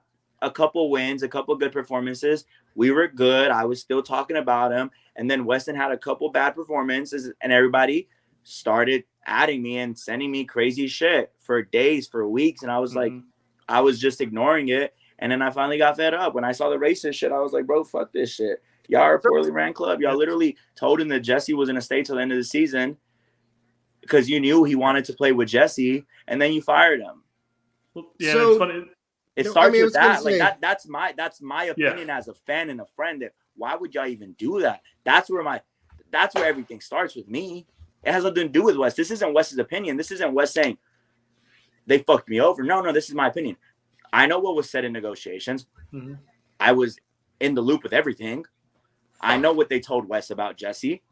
Considering I know that, and then considering what I actually saw play out, Jesse get fired, I can have an opinion because guess what? I know both sides. So in the end, really, what I think is something everybody needs to understand who are now watching Leeds for the first time is that despite what Victor Orta's power seems to be and what he wants to do, in the end, he does have to answer to the supporters because that's what made Marsh get fired. The supporters were done. They were finished. Even the ones that supported Marsh through and through for most of the season, they were done too. And so at that point, the levee cracked and Orta made the change. We Are Leeds says, I know 2029. I've messaged him on Twitter, so don't think I hate him. Hey, by the way, welcome back, We Are Leeds. I like We Are Leeds. They always DM me and support Weston. They're cool. You know what though? There's a lot of fans that generally do love Weston. And they all DM me saying, hey, like, we just have a really toxic fan base and some of them are really fucked up. Like, don't take it too seriously. No, I'm going to take it seriously. Like, you're calling him a fucking hard N and DMing his mom saying she should tell her son to go. You should have aborted your son. You're DMing his mom. You should have aborted your son. Yeah. Dude, they're just clowns everywhere, man. Like, bro, come on. Like, I talk to his mom every fucking day about it. You know what I'm saying? Like, it's just fucked up. Yeah. And then I saw that other chat saying, you don't get it. Weston's trying to tell you shut the fuck up. No, I don't think you understand mine and Wes's relationship. If Wes wanted to call me a bitch on the phone and say, shut the fuck up, he would fucking do it. You know what I'm saying? He genuinely knows that I am my own person and he knows me the best out of everyone in this. He knows that he's going to speak whatever he wants. That you cannot control me. I think all he told you was, as we were saying, tamper. I think he was just saying, just be careful. Just be careful what you say. He's not saying stop tweeting. He's just saying be careful what you say. Yeah. Like just be careful what you say. And bet he knows that those are my opinions. And that's why Wes isn't really taking it to heart. He's just like, I know those are your opinions, bro. So I know this. They don't know that. I know this is a good show for everybody who's a Leeds fan, who's watching now, including the Leeds dude who is here, to let people know these are Diego's fucking opinions. They are not Wes's opinions. Mine. They are his opinions only. They are not drawn from some secret conversation he's had from Wes about fucking how horrible the team is run and how horrible the coach is, which no one said that yet. I mean, we're all trying to be as supportive as we can of Gracia before, because we don't want Leeds to be relegated. But let's get to Chris Gary here at $4.99. Hold on there, and then we'll let you. Chris Gary says, last super chat. I'm sick of Leeds. I hope they get relegated. No, Chris. No. Honestly, listen. I don't care if they get relegated or do. I really don't care. I personally don't care. A lot of USMNT fans want them to get relegated because they want Weston out of there and Tyler out of there. Brendan might have to stay there. Brendan might develop. Brendan is going to stay there. Brendan might develop. It might benefit Brendan getting developed and playing at championship level. It might be better. Learn how to play physical. For the other two American boys on the club, if they get relegated, they will be in great positions next season. Weston, I don't worry about Weston. And a lot of people saying, Juve wanted to offload him. Juve wants to offload him. Juve wants to offload him, not because they want to, but because they have to because of the money situation. Yes, that's why. Like you guys, Leeds fans, they swear up and down that they've been tracking Weston for years and know his situation. They don't. Like they do not. No. Juve needed the money. Like Juve was willing to keep him till the summer because he was playing decent at the right back position and in and out of the midfield. Whenever he would play, he would perform. Juve didn't mind keeping him, but they're like, you know what? Let's just get this deal done out the way now. If Weston wants to leave, we're not going to stop him. Let's get it done. That's And the reason he left. It's not because Juve was saying, you got to go. No, like that's a misconception. But at the time, Juve had also been deducted 12 points. And they were seeing the writing on the wall. It was a sinking ship. It's a sinking ship. And so there was also the talk of a possible another 12 another 15 points after that. It's like, okay, at this point, you either want to play at relegation battle or relegation battle either in Serie A or in the Premier League. You're going to be in a relegation battle regardless. No one knew that they were going to get the points back, and now they're back in Champions League, and they're probably going to finish in Champions League. No one knew that. Weston he's not involved with the board of the club. Like, he doesn't know what's going on there. Like, nobody knew that. Juve was surprised themselves about them getting the 12 points back. You know, I think they were shocked that the amount of money they slipped into the pockets actually worked. Yeah, but it was just my opinion that, listen, West made a mistake. I would have stayed at Juve or gone to Villa or even Bournemouth. Bournemouth is looking better. But really Villa's the one that's really, as a fan, is upsetting me. I'm looking at them play and I'm like, God damn. Weston would thrive there, but for some reason Weston was convinced by Leeds, and we all know why he was convinced by Leeds. And again, this is just my opinion. He felt more comfortable at Leeds than he would have at Villa. But from a sporting perspective, I think it was a mistake. Villa is fucking thriving. They're about to finish in Europa. They're pushing for Champions League. At least Europa they're gonna get with Emery coaching. He would have thrived, but that's his decision. Listen, that's his decision. If you're McKennie and someone's like, hey, you got a chance to come play with your brother, Tyler Adams, and you got Jesse Marsh, and he knows your ass too.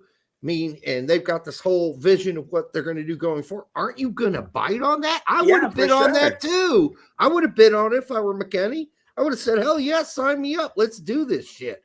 So I only hope that Weston's not losing some morale here in all this. I hope he doesn't listen to all of the negative comments. No, he doesn't. But at the same time, it's upsetting that they have these unrealistic expectations on him. If he doesn't play well, it's his fault. That's upsetting. But I'm also be real with you, Weston doesn't really get on social media like that at all. No, Weston's not on social media. That's why he's a happy person. That's why he's not on social media. He's a very happy person. But also, it's also been a struggle for him to adapt too. He thought he was going to be around his best friend 24/7. His best friend's been hurt. Yep. So he's kind of just winging it on his own. Does he like any of the other guys on the team? Is he formed a connection? He went on a trip to Monaco with his buddies on the team, with Firpo and all of them, and he flew on his jet, and they hung out for a day over there to go watch whoever plays that tennis star. He's friends with the tennis player that he went to go watch. Weston's he doesn't. There's this whole narrative that whatever happened at halftime at Crystal Palace shut West down for the season, and nothing happened at halftime against Palace. There was no fight with Mark Roca. There was none of that. There's a lot of speculation. There's a lot of speculation because ever since then it's been downhill for West. Ever since the halftime at Palace, they're saying he looks very unmotivated and stuff. Dude, no, West. How about this? He's just struggling. That's it. He's just struggling. He had a bad game. He's just struggling. This has nothing to do with him. This has nothing to do with him leaving the club or a fight with Mark. No, he's just struggling. How about the system doesn't work? The system doesn't fit for him. And I tweeted a couple of weeks ago after the Nottingham with Nottingham Forest.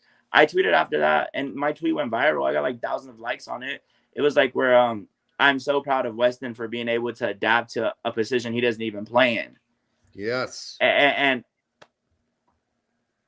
I was like, okay, we can do this. And then he started drifting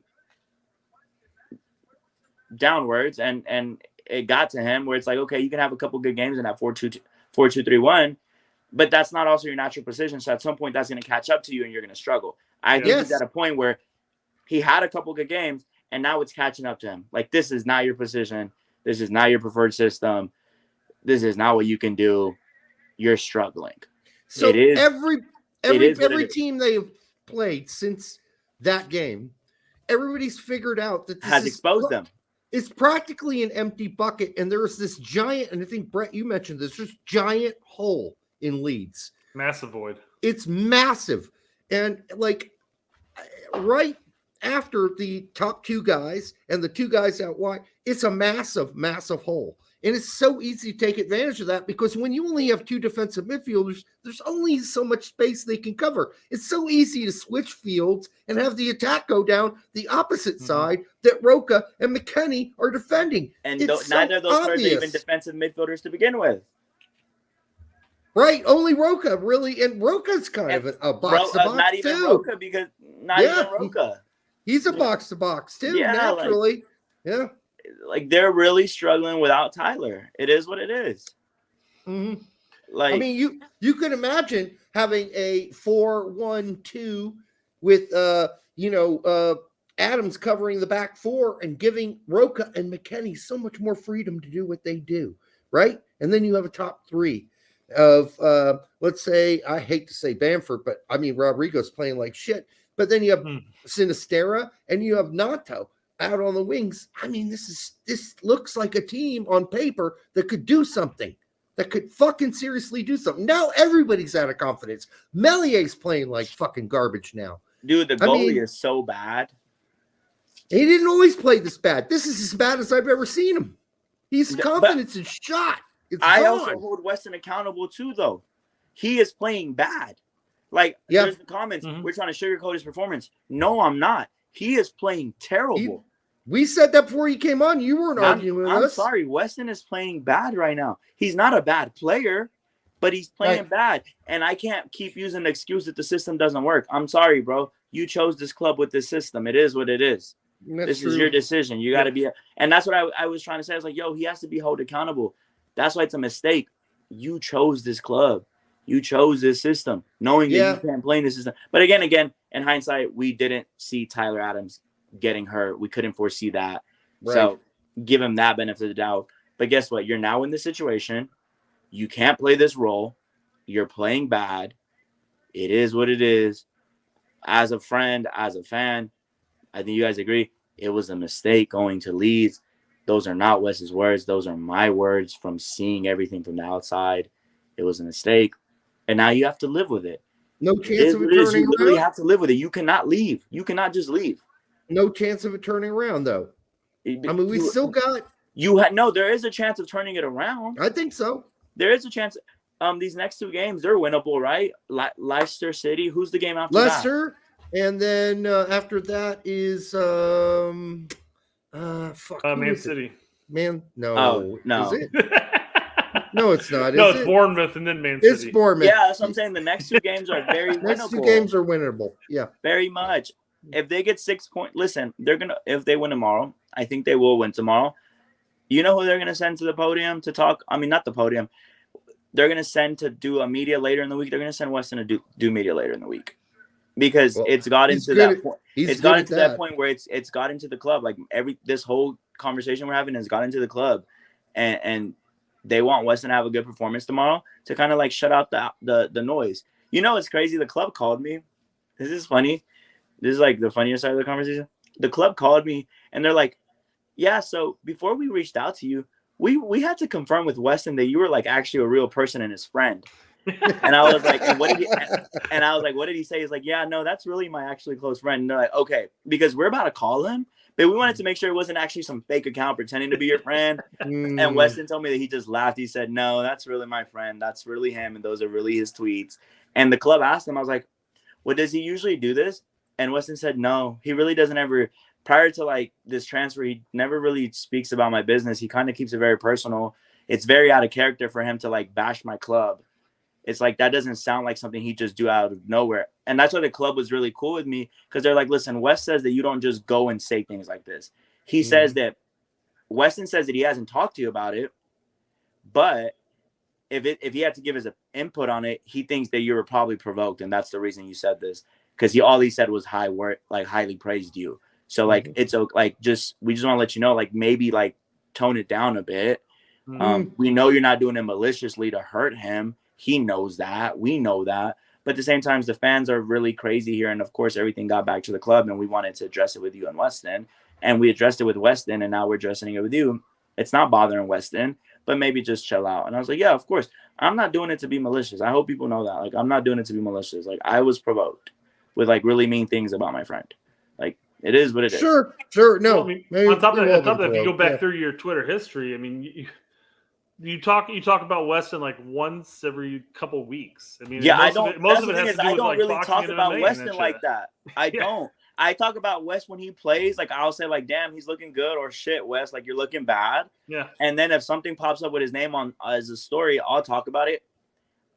People make it out like I literally only tweet about Weston. I'm like, no, like what? Like, I'm not obsessed with my best friend. Like, that's fucking weird. I'm not obsessed with him. But guess what? I fully support my friend. Mm-hmm. We talk on a daily, weekly basis. Yeah, I support him. But my tweets are irrelevant to him. Unless he's playing or there's a headline with his name, I don't tweet about that man. And that's why he told his club, he's like, he doesn't really tweet about me. Unless like a headline about me comes out and he clears the story about whatever it is, he doesn't really tweet about my business like that. Or he doesn't even really blast my club like that. He never did it at Juve. He's never done it at Schalke. That's not like him. So I'm sure he was provoked. And that's why the club came at me like really nicely and respectfully. Because Weston said, that's just not him. So something must be wrong. Weston said, was that? And Weston said, why did you say that? And I said, I was provoked. And I showed him. He said, okay, that makes sense now. Yeah. Don't let motherfuckers provoke you in the future, 29. Well, now I know. Now that I've talked to him and I talked to the club, I'm like, you know what? Like, I tweeted earlier, I was like, I'm not responding to hate. Like, I'm sorry. Like, it is what it is. Yeah, dude, you got to drop because, like you, I've been sent death threats. It's okay. We're just going to have to fucking just get by it. I'm kind of upset that I have not been. There's some fans that told me that, don't you dare come to Leeds. You won't make it out. And I was like, I was just there. You're like, you're like fat. Take that. And I gave them the dates that I'll be there because I'll be at Leeds in May, and I'll be there. Like, I'm going next month. And I sent him my flight. I sent him my flight tracker. I said, here's my flight if you want to meet me at the airport or pick me up. Oh, Jesus. And he said, you're gonna see, bro. And I said, okay, that's my flight information. Like, that has everything, where I'm gonna land, what airlines, what door, like all that shit. Like, let me know. Like, I'll be there.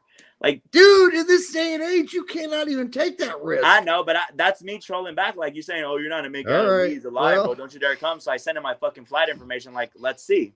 You never know when some wacky British guy shows up with a fucking hunting knife, you know? Because then whenever I get there and I land, I'm going to take a picture of me waiting for him, and I'm going to add the Manchester conversation in the picture just to troll him. You got bigger balls than I got. I would be like, Matt in the chat just said, I'll send Brett a death threat. What's her handle? Yeah, it's just, listen, I'm chilling out, but I'm doing it for the best interest of my friend, but not because my friend told me to shut the fuck up. But I'm doing it for his best interest because apparently I have so much fucking influence in his fan base. I don't know why. Dude, it's a super sensitive fan base. That's why. But they have super sensitive. They have other fucking fans who they're never being called by the fucking club. Like, Connor's never been called by the fucking club, and he's their biggest fucking guy. But they're watching Connor. I can tell you that. In this club, I am bigger than Connor at this club. Well, you are, because guess what? McKennie is bigger than Connor. Yeah, so it's just, it is what it is. You and McKennie, yes, together are definitely bigger than Connor. There's still some people that doubt if me and Weston are friends. Well, they're idiots at this point. It's really funny. There's a lot of responses that, like, people are like, why are you even listening to this guy? He's not even mates with McKennie. He doesn't even know McKennie. I'm just like, I wish I didn't at this point. So did they miss the video on Tactical Manager when you walked around with him at the stadium and I guess delivered the licorice? Yes, to McKennie's mom, who I think she delivered to you, and then you guys delivered it back to her, and she delivered it to McKennie. Like, I mean, and then you guys took photos with McKennie after the game. The fucking vlog at Orlando was so fun. Like, Weston calls me at 5. The game's at 7, right? Weston calls me at 5. He says, can you do me a favor? And I'm like, what? My mom has licorice for me, but she can't get in the stadium. Is there any way you can? I'm like, how the fuck am I going to get in? He's like, dude, I don't know. Figure it out. And he hangs up and says, I got to go. I'm about to go walk out on the field. Like, figure it out. I hope I have licorice after the game, bro. I was like, okay. So I hit it. You got it inside. All the vices to have. Literally. After the game, he comes up to he hugs his mom, and then if you see the video, the first person he looks at is me, and he dabs me up because he's like, "Appreciate you." Like if you see the videos, it's funny. He literally just goes to dab me and says, "Thank you," because his mom handed the licorice.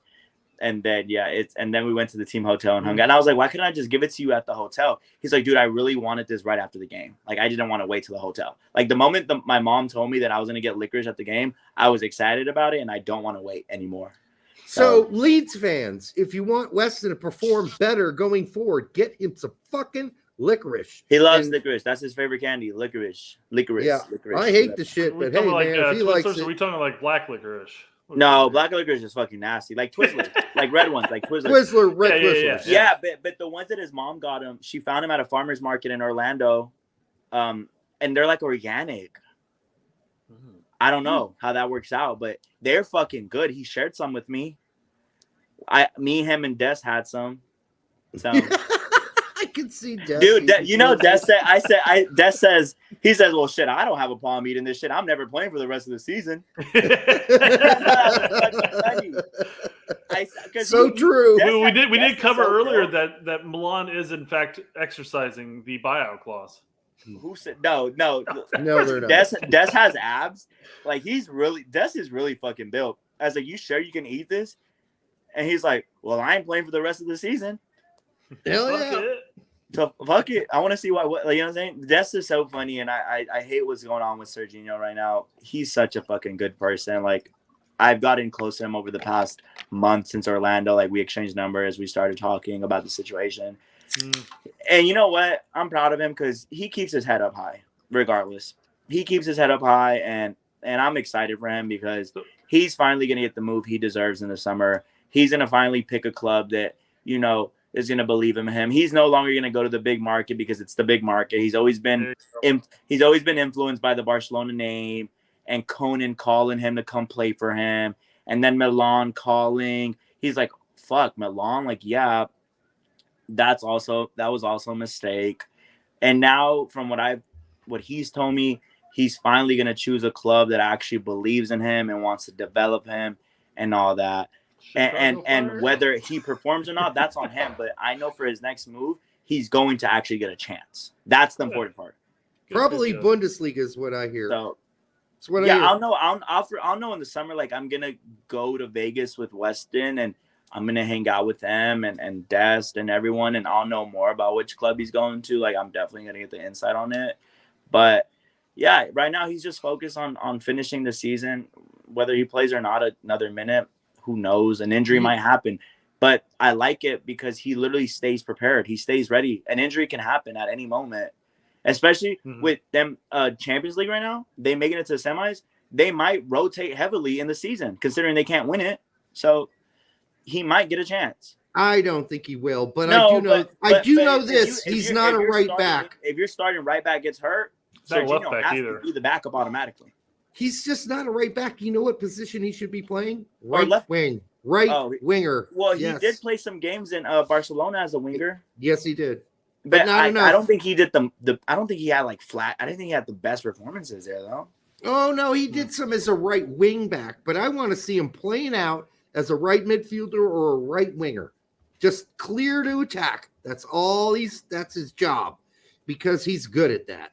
And don't worry about all the defensive shit as much because he's good going forward. I think Des would be good as a wing back if they had the 3-5-2 where he doesn't really have to defend that much because they have 3 center backs back there. I think that could also work. Like yeah, yeah, I mean, and with 5 in the back, and you have 3 center backs, you don't really have to defend that much. As if you're just solely the right back, you have to defend. But if you have in a line of 5, you can kind of you have flexibility to just attack. So. We're probably not going to play that here at the U.S. anytime soon, maybe on occasion. But no, I would agree his better position would be right wing back or right wing, period. And that's maybe him and Weah can just switch.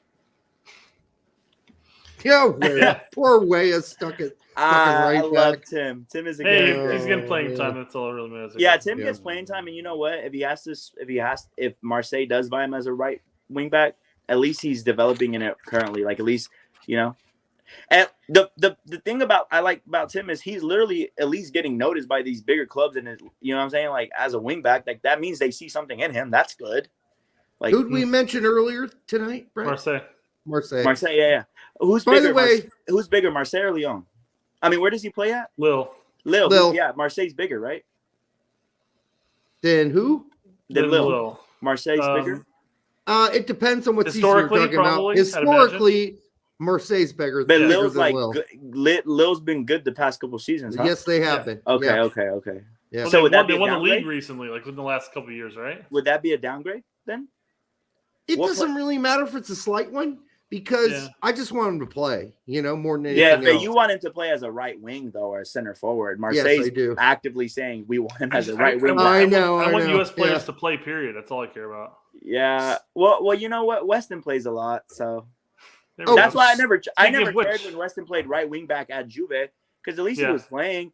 And Weston's good defensively, and he gets up the ball. He gets up the field well. So right wing back, not that it's his position, but I didn't mind it because it works out for him. He can attack, he can defend. So, but it was still weird. Well, and the backs at Juve play differently than a lot of backs elsewhere, though. So yeah, a lot of people are saying Weah was benched. Yes, we already said that earlier in the show. Yes, he was. Then he came back and he played today. For the last. Since we've jumped back to McKennie real quick, why don't you? Wait, for like 5 hours. I know. I'm going to let you read this, and I'm going to do something an old man generally has to do, and I'll be right back. But you guys continue the show. I'll be right back. What does that say? Oh, Weston can play like Fellaini at Everton. Yeah. Thanks, that's 27 for the $2. Yeah, that was about 30 minutes ago. I only saw Fellaini play at Manchester. What did he do at Everton? I imagine just a more offensive central midfielder option. I mean, that's basically what he was. He didn't really have too many defensive opportunities. Weston just isn't a defensive midfielder, dude. No, you want him in and around the box. That's where you want him. You need Weston cannot play it and he cannot play defensive midfield by himself. He needs Tyler or whoever the defensive mid in the club is. Like he's not a defensive mid. Well, and then like we were talking about Connor earlier, and he had talked about playing a 4-3-3 and having a 3 with Weston, and that might be better for him. We had talked about when he first came to Leeds that having Roca and even though I'm not the hugest fan of Roca from watching him, but having Roca and Adams anchor that dual pivot with and Weston in front, McKennie on top. Yeah, because you take away his defensive responsibilities, as you mentioned, and you let him roam around. He's not bad at the defensive. No, side he's of the not. game. You saw against El Salvador, he can play it. It's just it's not his ideal position. Yeah, you want him in and around that box basically. At the Premier League level, Weston McKennie cannot be a defensive mid. Against El Salvador, yes, he can. But the Premier League is a whole different gravy, and that Tyler Adams excels in it. He's a real defensive mid. Weston McKennie is not. Weston McKennie is a number 8. He needs to be able to roam around and limit his defensive abilities. That's who he is. I thought after a couple games he could play as a double pivot in a double pivot, but not as the 6 though. I think he could play in a double pivot as the 8, but in a double pivot as the 6, it ain't gonna work out for him. It's just Why is everybody so concerned? Derek come back. Derek drips when he pees. What was the other one? Did you wipe good? Wipe good. Oh, there was not enough time to take a shit. Are you kidding me? That was enough time to get my shrivelly old dick to pee in a fucking toilet. Seriously. How about this? I know everybody has been talking about Luke Ayling and Christensen suck at right back, but now that Struck at Leeds is not playing center back, but did very well in left back, which is fine. Why don't we play him out right and let fucking Firpo play out left? If we're honestly, talking about okay, why not? Why can't we play Weston at right wing back? At right back? Because I think he can score and he's good at scoring. And Weston has 0 fucking goals in like 10 games at Leeds. I get it, but he used to score goals. You know what? I'm not how sure many goals does Leeds score since he's been there? Period. Goal the rest of the season. I'm just not sure. I don't think so. He's playing way too deep right now. No, I agree. But if we do go with Forshaw and Roca playing the 2 hold, and we play and they play as 6s, and we get to see McKennie as an 8/10, in replacement of Aronson. They really hate you saying the word 10 with McKennie in the chat. They do not agree with you. Who? What? What am I missing? They don't agree with you using the number 10 and McKennie do not need to be in the same sentence. That's how they feel in the chat with you right now. 8/10. I know, but you just should leave 10 out. Like they're not liking that. He ain't it. Derek Aronson wants him plays as 10 an offensive midfielder. That's all he wants. Yeah. I want an offensive-minded midfielder out of the three to have more of a green light to go forward. Yeah, Weston That's needs to Weston be able to roam McKennie. around. He needs to be able to roam around. If you Yes. try to contain him to one position on the field, he's gonna it's not gonna work out. He likes freedom. That's just freedom. That's how he grew up playing when he was like 12 years old, playing at whatever club it was he was down the street. His coach would just basically their tactics was let Wes run around the entire field. I love this quote. Chris Gary, 8'10", the same position Derek says doesn't exist. It's so true.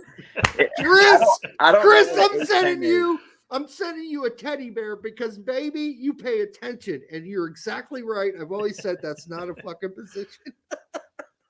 Wow, people getting me on my own hypocrisy. Dude, yeah, that 8'10" is not a real position. It isn't. I agree. Just let him be an 8 and let him go forward. That's all I got to say. Dude, my question is, who is Tyler Adams' backup? There isn't such a person. They don't have technically Greenwood. a backup at Leeds. Greenwood is actually a forward.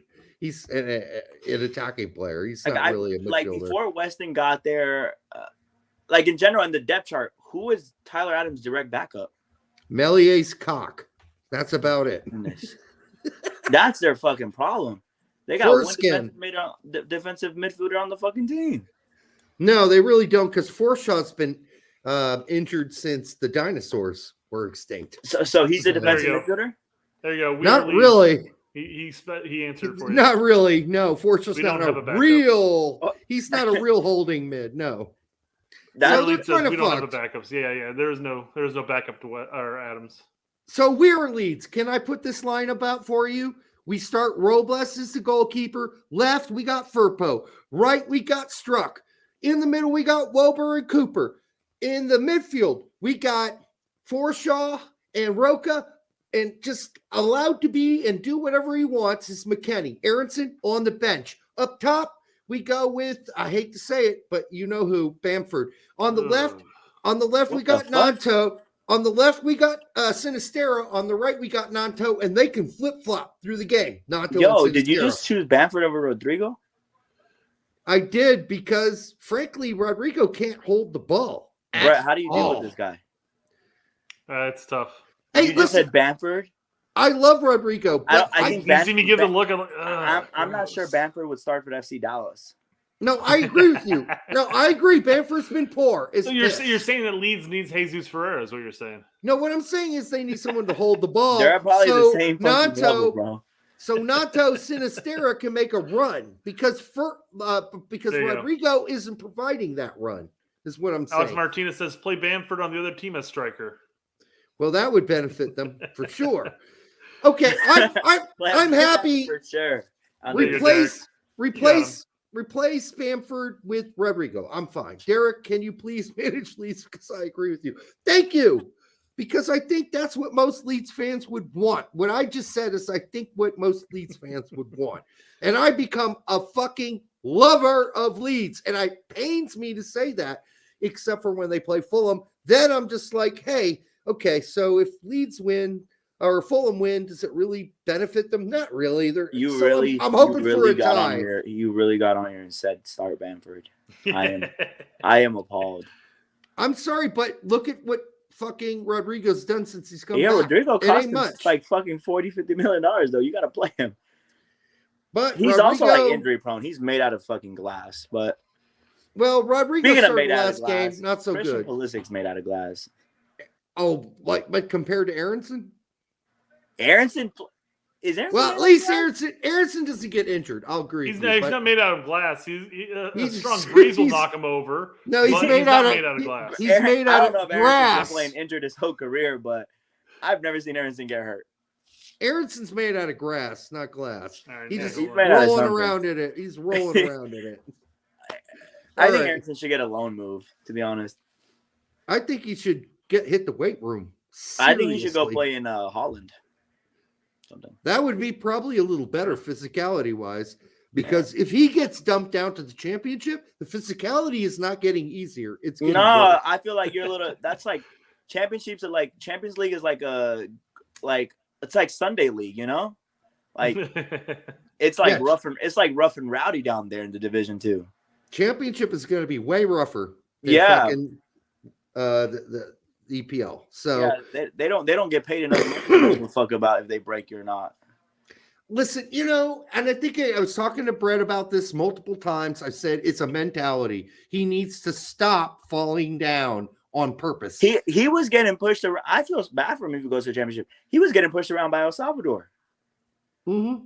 Yeah, I saw him on the ball a couple times in Orlando, and he was just getting pushed off. Well, at that point, it could be a development of a bad habit at this point. No, you said that before. No, it's not. I still think it is. No, it is now, but it's not because fucking Jim Curtin taught him that. Come on. No, that's what I'm saying. I think it's he developed a bad habit. Being in Yeah, EPL, but he takes recently- a hit, he falls down. Yes, agree. Okay, yes. okay, then we agree. Okay. Yeah. Nate.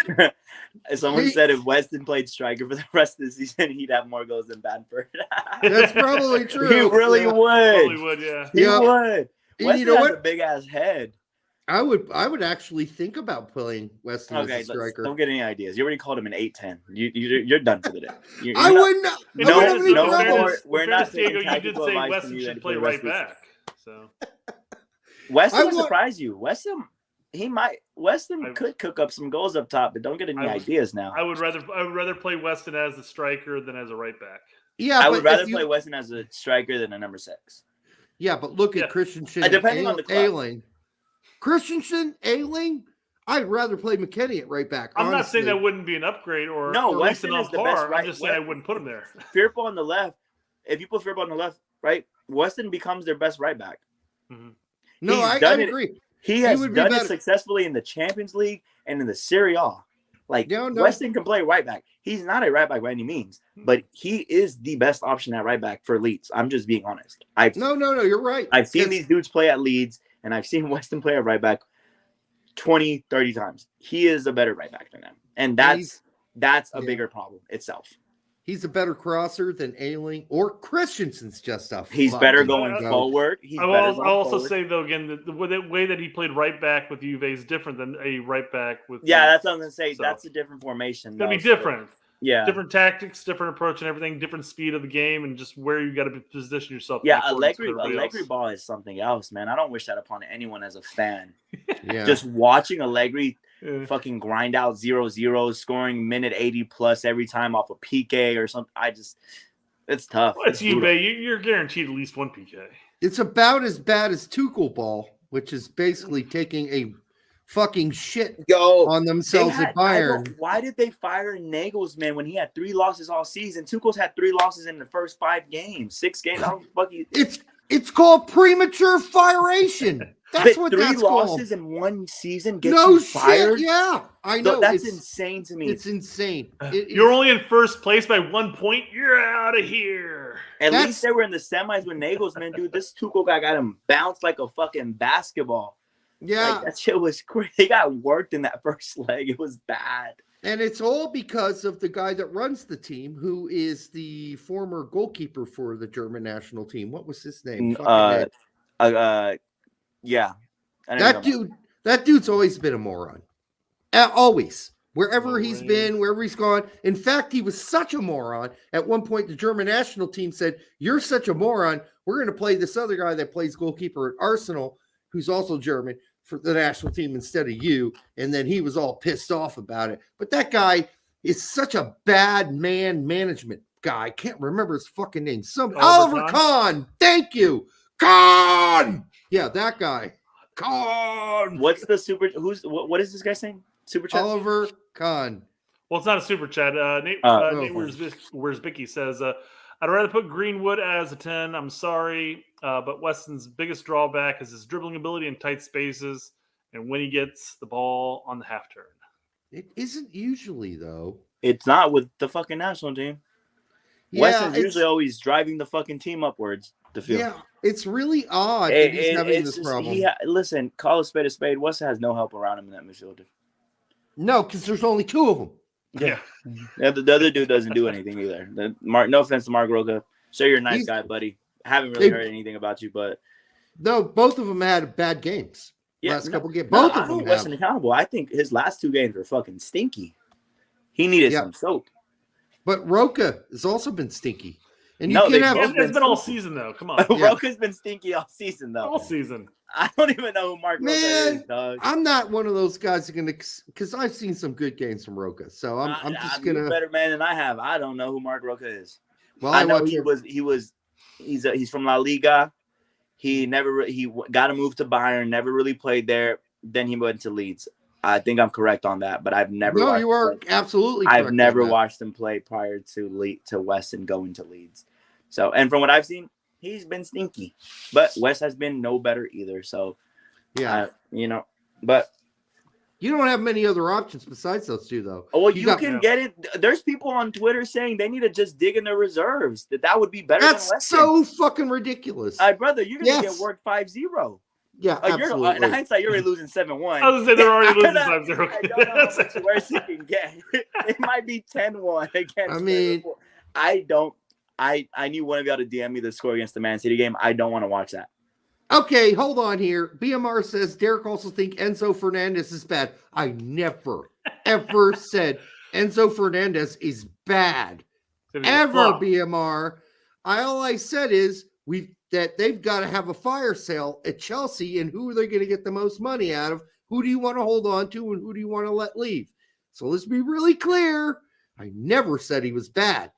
I'm also not sure that he's really fucking spectacular yet. I've been watching Chelsea. Have you? Have you been? Have you gotten a big rock hard on watching Chelsea play with Enzo, Pulisic, and all the other clowns that are playing on that team right now, producing nothing?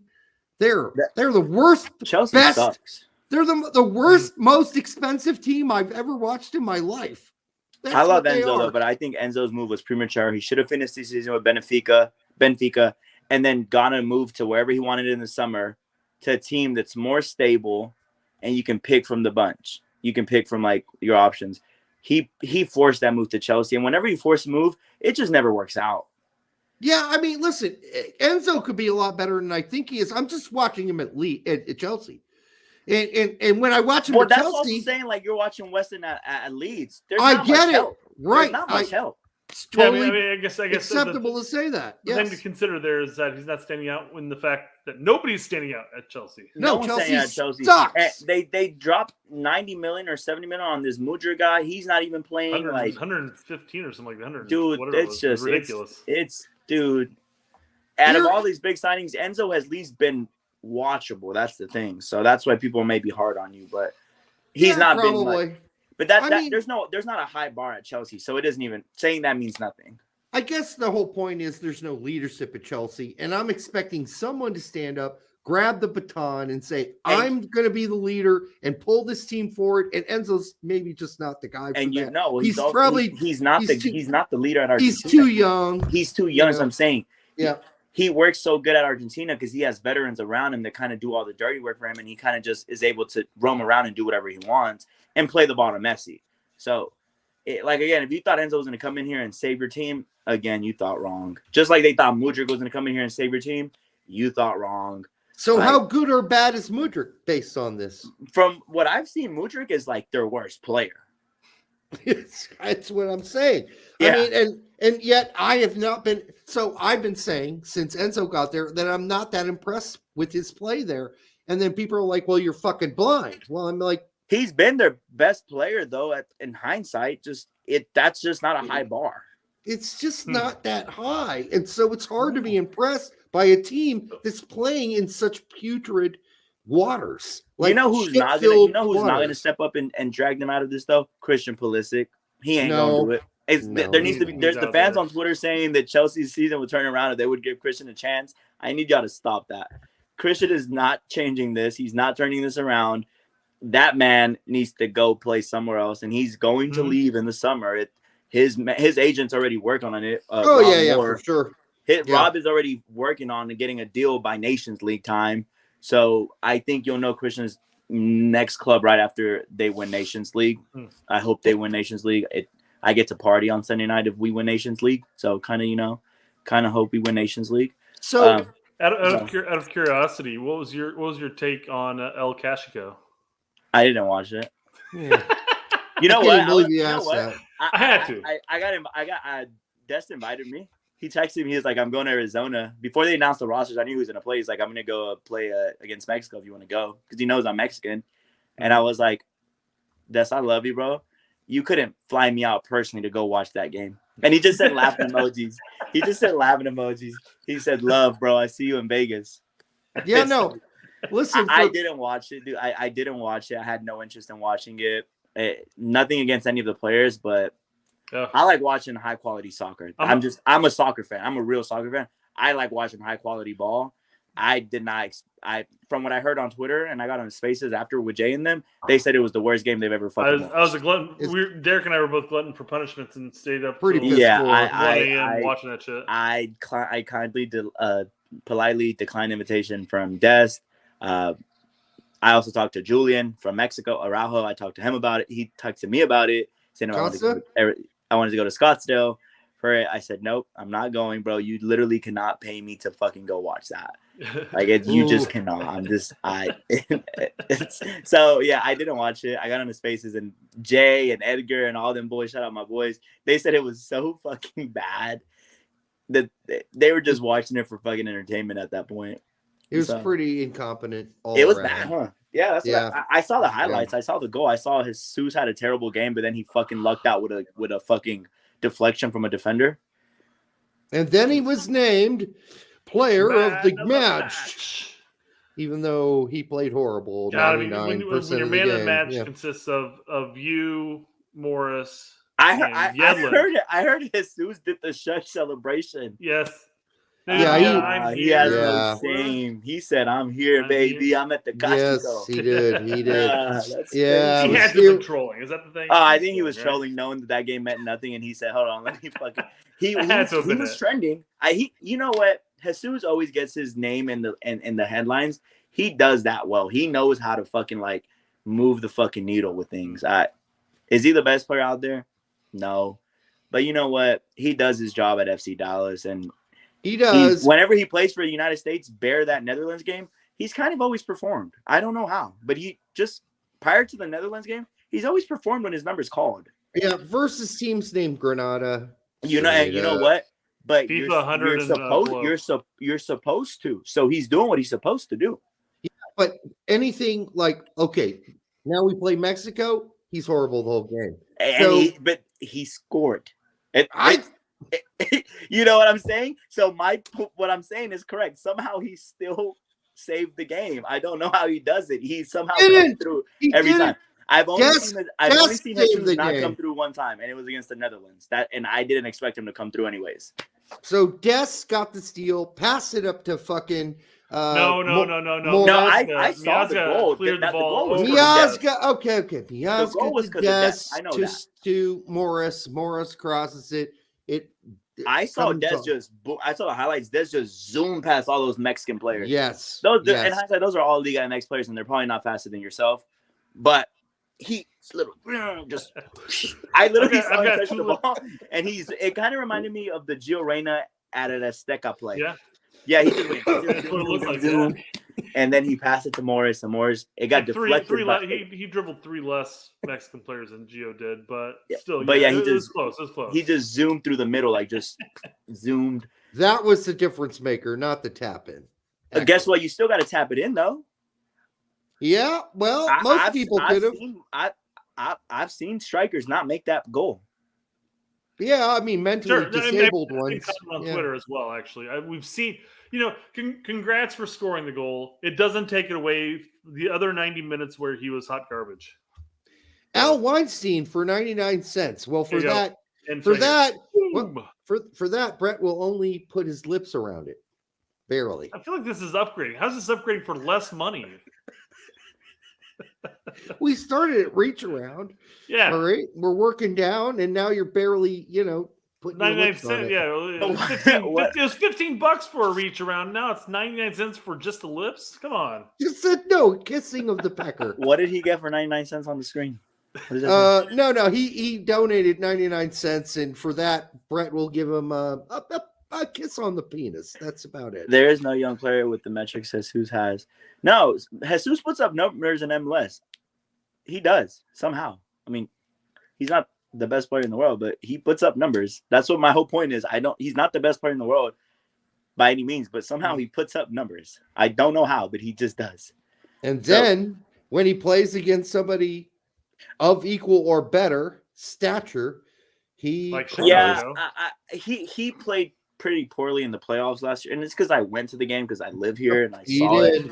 And the last couple games of the season, he went on like an 8-game scoring drought. He was about to break the season record for FC Dallas, and he didn't score for the last 8 games or something. So but Ferreira's got a lot of stuff going up here, which they're working on at FC Dallas. I mean, he has a private person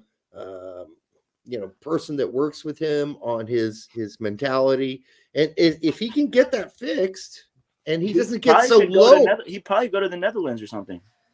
I doubt it at this point, because he's the price they're asking for him isn't a price that most teams are willing to pay. So we'll see about that, but yeah, they want like 12 mil.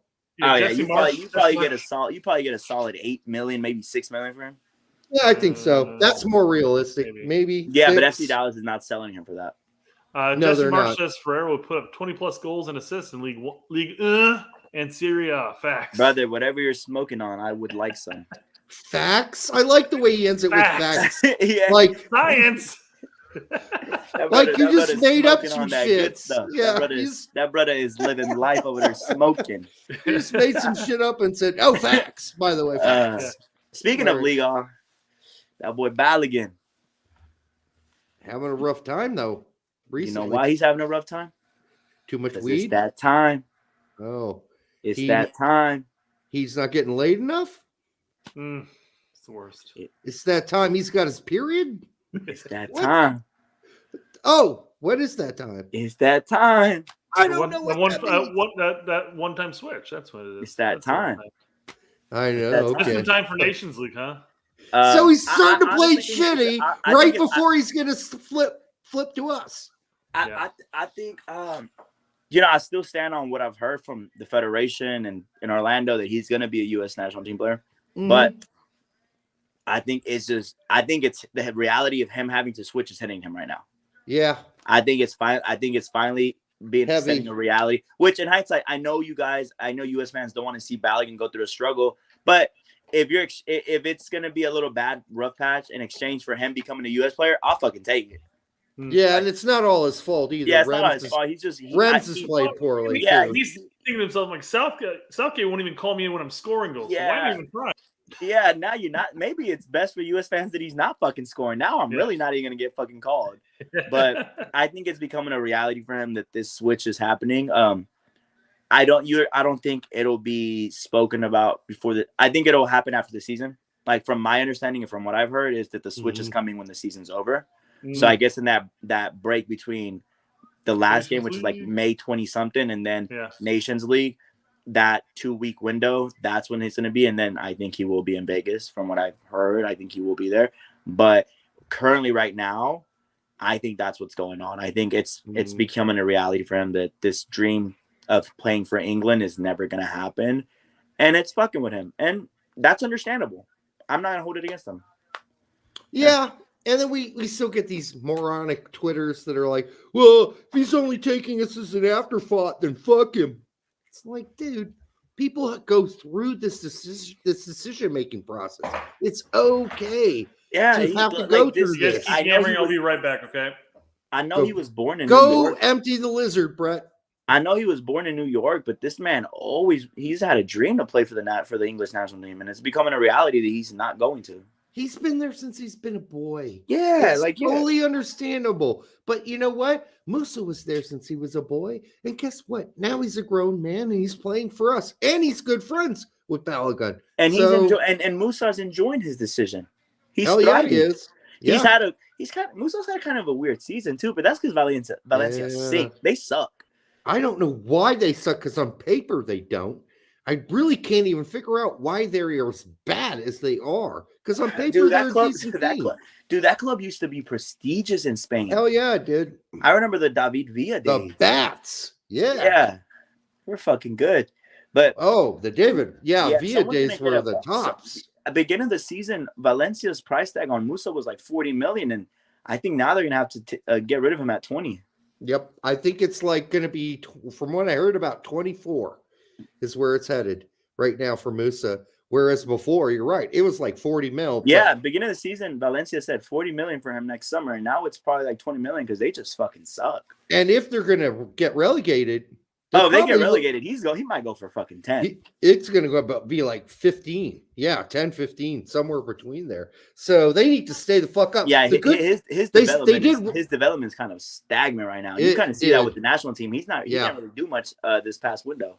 No, he's really bad in the final third. He is for Valencia too. It's like as soon as you get near goal, he's just not a threat. He has no nose for goal. He's the complete opposite of Weston. Yeah, I'd agree. He's a machine. Weston's pretty good up there. Yeah, that's why I want to play him at that 10-8. Not a real position. Yeah, not a real position. Yeah, it isn't really. But you know what? If I could make one up, that'd be my guy. McKennie be my first 10-8 I've ever wished to be a 10-8. Oh, by the way, since we're almost at 10:30 at night, I think we're going to wrap the show up. Brett, you're muted.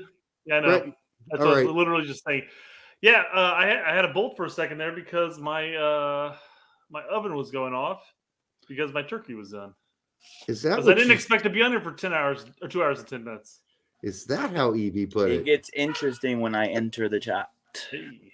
Yes, it does. And you know, I opened that door up and just like the smell of the cooked turkey hit me, and I was like, "Oh my god!" You know what? I think I'm gonna get on the Leeds channel later this week. I'm gonna talk. You know what I'm saying? You know what?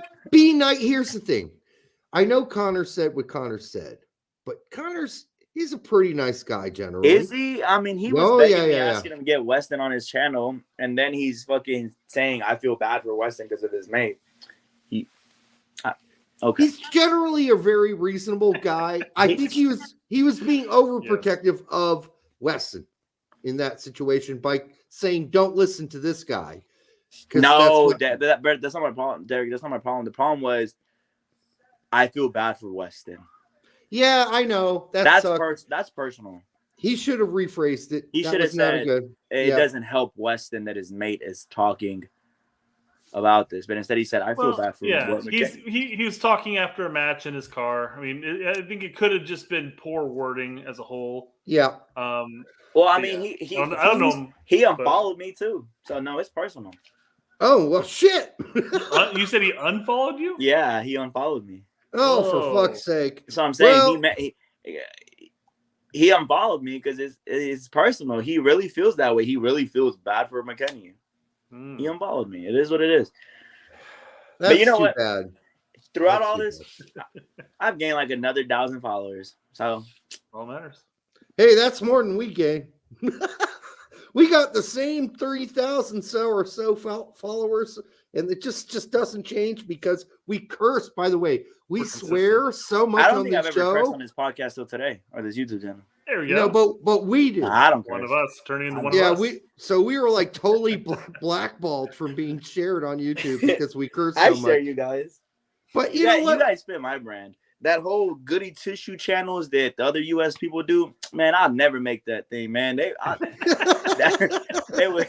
never make them. I talk too crazy. And hindsight, you know, the one with the 3 former American players, they reached out to me. What are their names? Oh, you're talking about Davies, Jimmy, Conrad, and Heath. Yeah. They've asked me to get on before. Well, they all play for the United States, right? Yeah. I'd go on. They're good guys. Yeah, I'd vouch for Jimmy.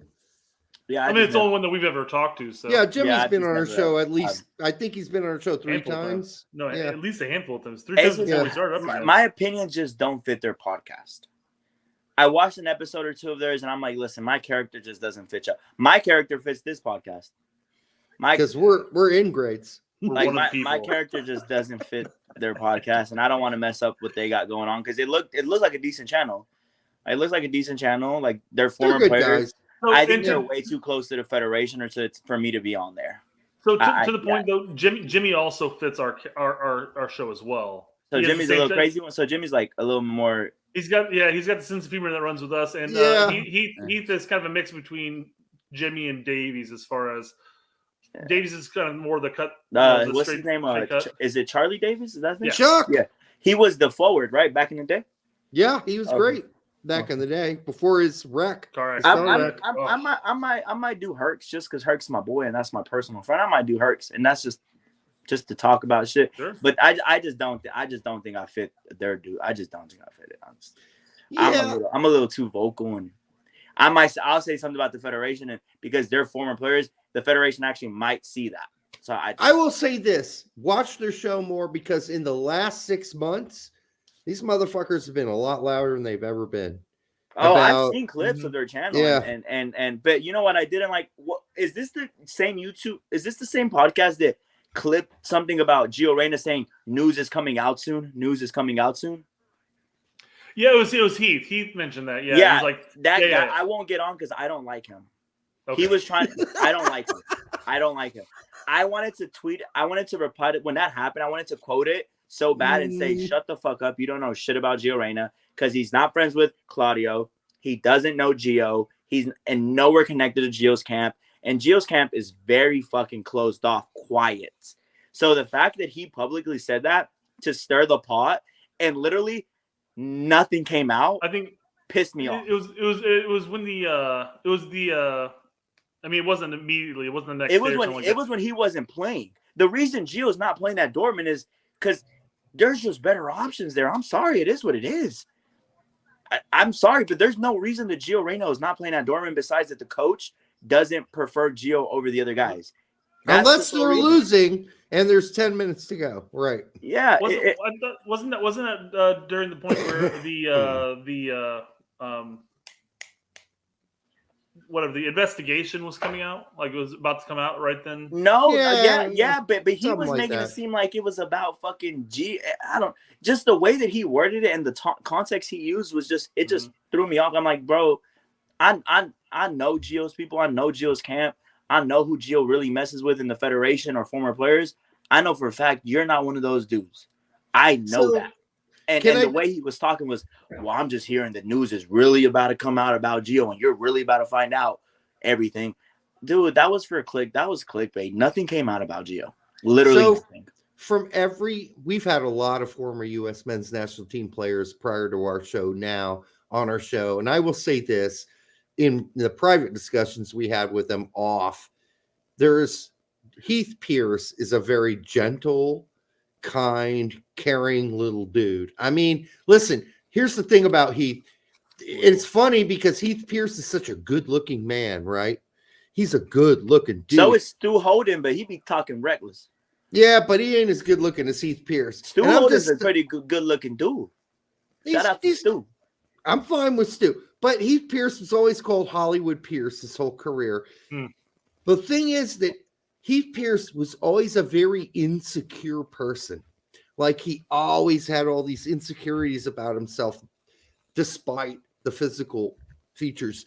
And that's one thing you need to understand about Heath if you really want to know. That's what I was told. If you really want to know who Heath is, you have to understand that Heath always battled through his whole career, battling insecurities. But and hot. He never thought of himself like that. That's the crazy but everybody thing. sees him as that. Yeah, it's so funny. And so he's really not. He must have been fat as a child. He's not really what he seems to be. And listen, this is just what people have told me over the last 10 years, 15 years that I've been involved in soccer. It just really rubbed me the wrong way. And I didn't put two and two together that podcast is the same one that reached out to me. But it just really rubbed me the wrong way whenever he was talking about Gio Reyna, like if he knew something and that shit was about to break and people were going to turn on Gio saying, you guys are going to see the real side soon. That shit rubbed me the wrong way. I'm like, dude, Yeah, I'm not sure. But I know you're not close to Gio or Claudio. I know that for a fact. I know. And I don't think any of those guys are.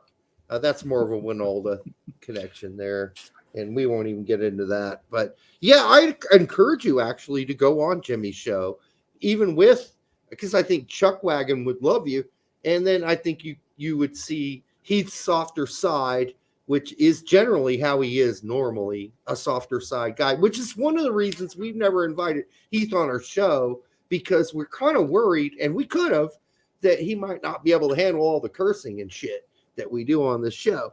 But I think he could, but we're not really sure, like, if we would offend him or not. Like, if he could take a joke. But I think he could. It don't make sense for me to join that right now. I got my own shit launching in the summer, and Weston will be my guest, and Gio Reyna will be my guest, and the U.S. national team's new star forward, when it's decided, will be my guest. So it doesn't make sense for me to go on someone else's thing. I might go on it right before and just announce my own podcast on there and say, hey, thanks for the publicity.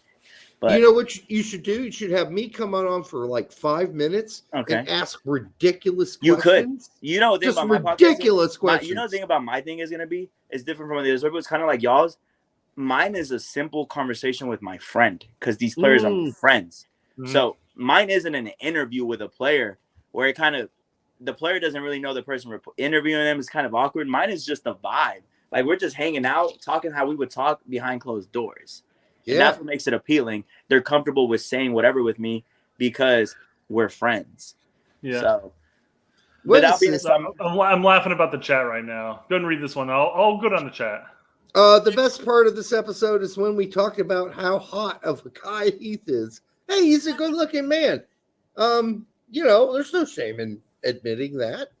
He's a good-looking guy. David Eaton said he must work out. I don't know about his bodily state.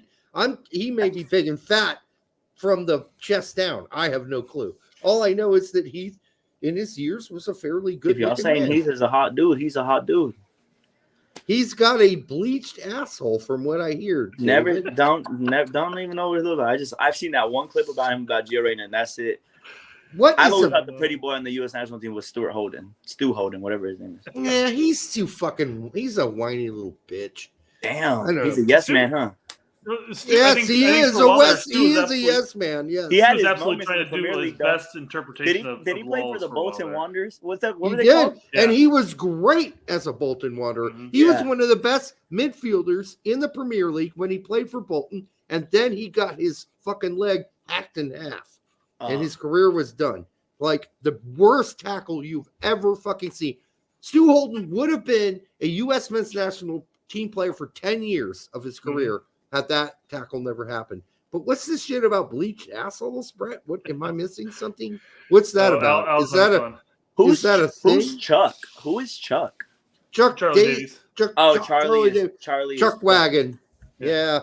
He's really good guy too. I mean, the thing about Chuck is Chuck will just say whatever blurts out of his mouth, and he might totally contradict what he said the day after, though. That's 5 minutes later. I stand on it. I'll double down on what I say, but I'm not allowed to speak anymore when it comes to Leeds. But whatever, my decision. Dan W says Stu seems narcissistic. He really isn't narcissistic, but what he is careful.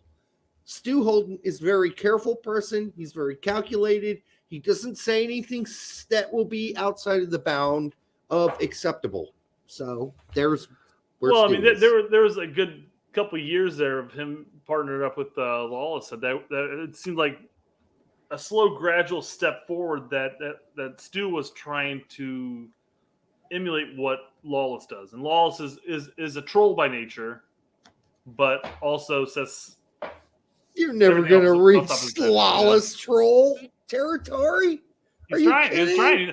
He was absolutely saying some stupid ass shit throughout there. Yes, he tried and failed. Well, I'm not saying to get Lawless level of troll ability. No one can out troll Lawless. That dude just be fucking talking. Oh, by the way, Stu was also involved in the board of one of the voting members of U.S. Soccer. So, okay. And he still is, I believe. To be Yes. a voting member of the board is being a yes man. Yes, and that's Yeah. what he is. That's why Yes. Aneyu. What's that dude's name? Aneyu. Onyewu. Oguchi They was really Onyewu. pushing for him to get the job. Who was? People. Beasley, The Chuck. players. Oh, the players. Everybody was Yeah, pushing for yeah. it. They love during him. during They El love him. Cashco, Beasley said, "Hey, what's up with the?" He was talking to Parlone. He's like, "Hey, what's happening with my boy Gooch? You know, is he going to No get the role?" answer. Yeah, they was really, and this is just something I heard behind the scenes. Those former players, they wanted him there, but for some reason They wanted Betty Crocker's grandson. well, they stirred far away from former players taking that job, so that's a good thing. But yeah, no, it is. There's a good part of that. You can't have the whole party not be a former player. So the coach is going to be a cough former player, cough former player. You can't have two far away head coach and sporting director. You got to pick one. So either the coach was going to be foreign or the sporting director was going to be foreign. But you can't have two foreign people lead this federation. No. The federation won't allow that. We had talked about it earlier, but I mean, even beforehand, he was our time.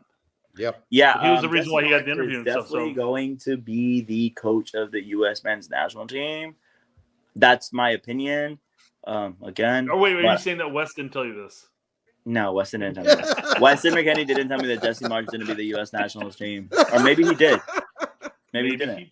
Maybe he did. Maybe he didn't. I don't know. Yeah, I just think Jesse Marsh is going to be the head coach. I've always thought since December, Jesse Marsh was going to be the coach.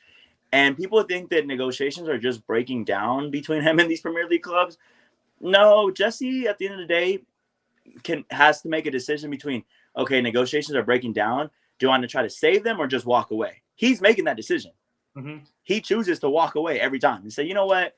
I don't really care to save this negotiations because honestly, this is not even the job I want.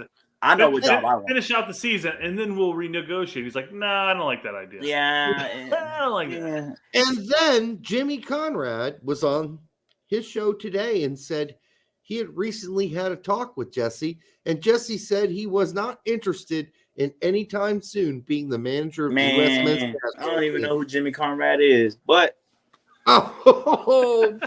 Jimmy taking a slash here.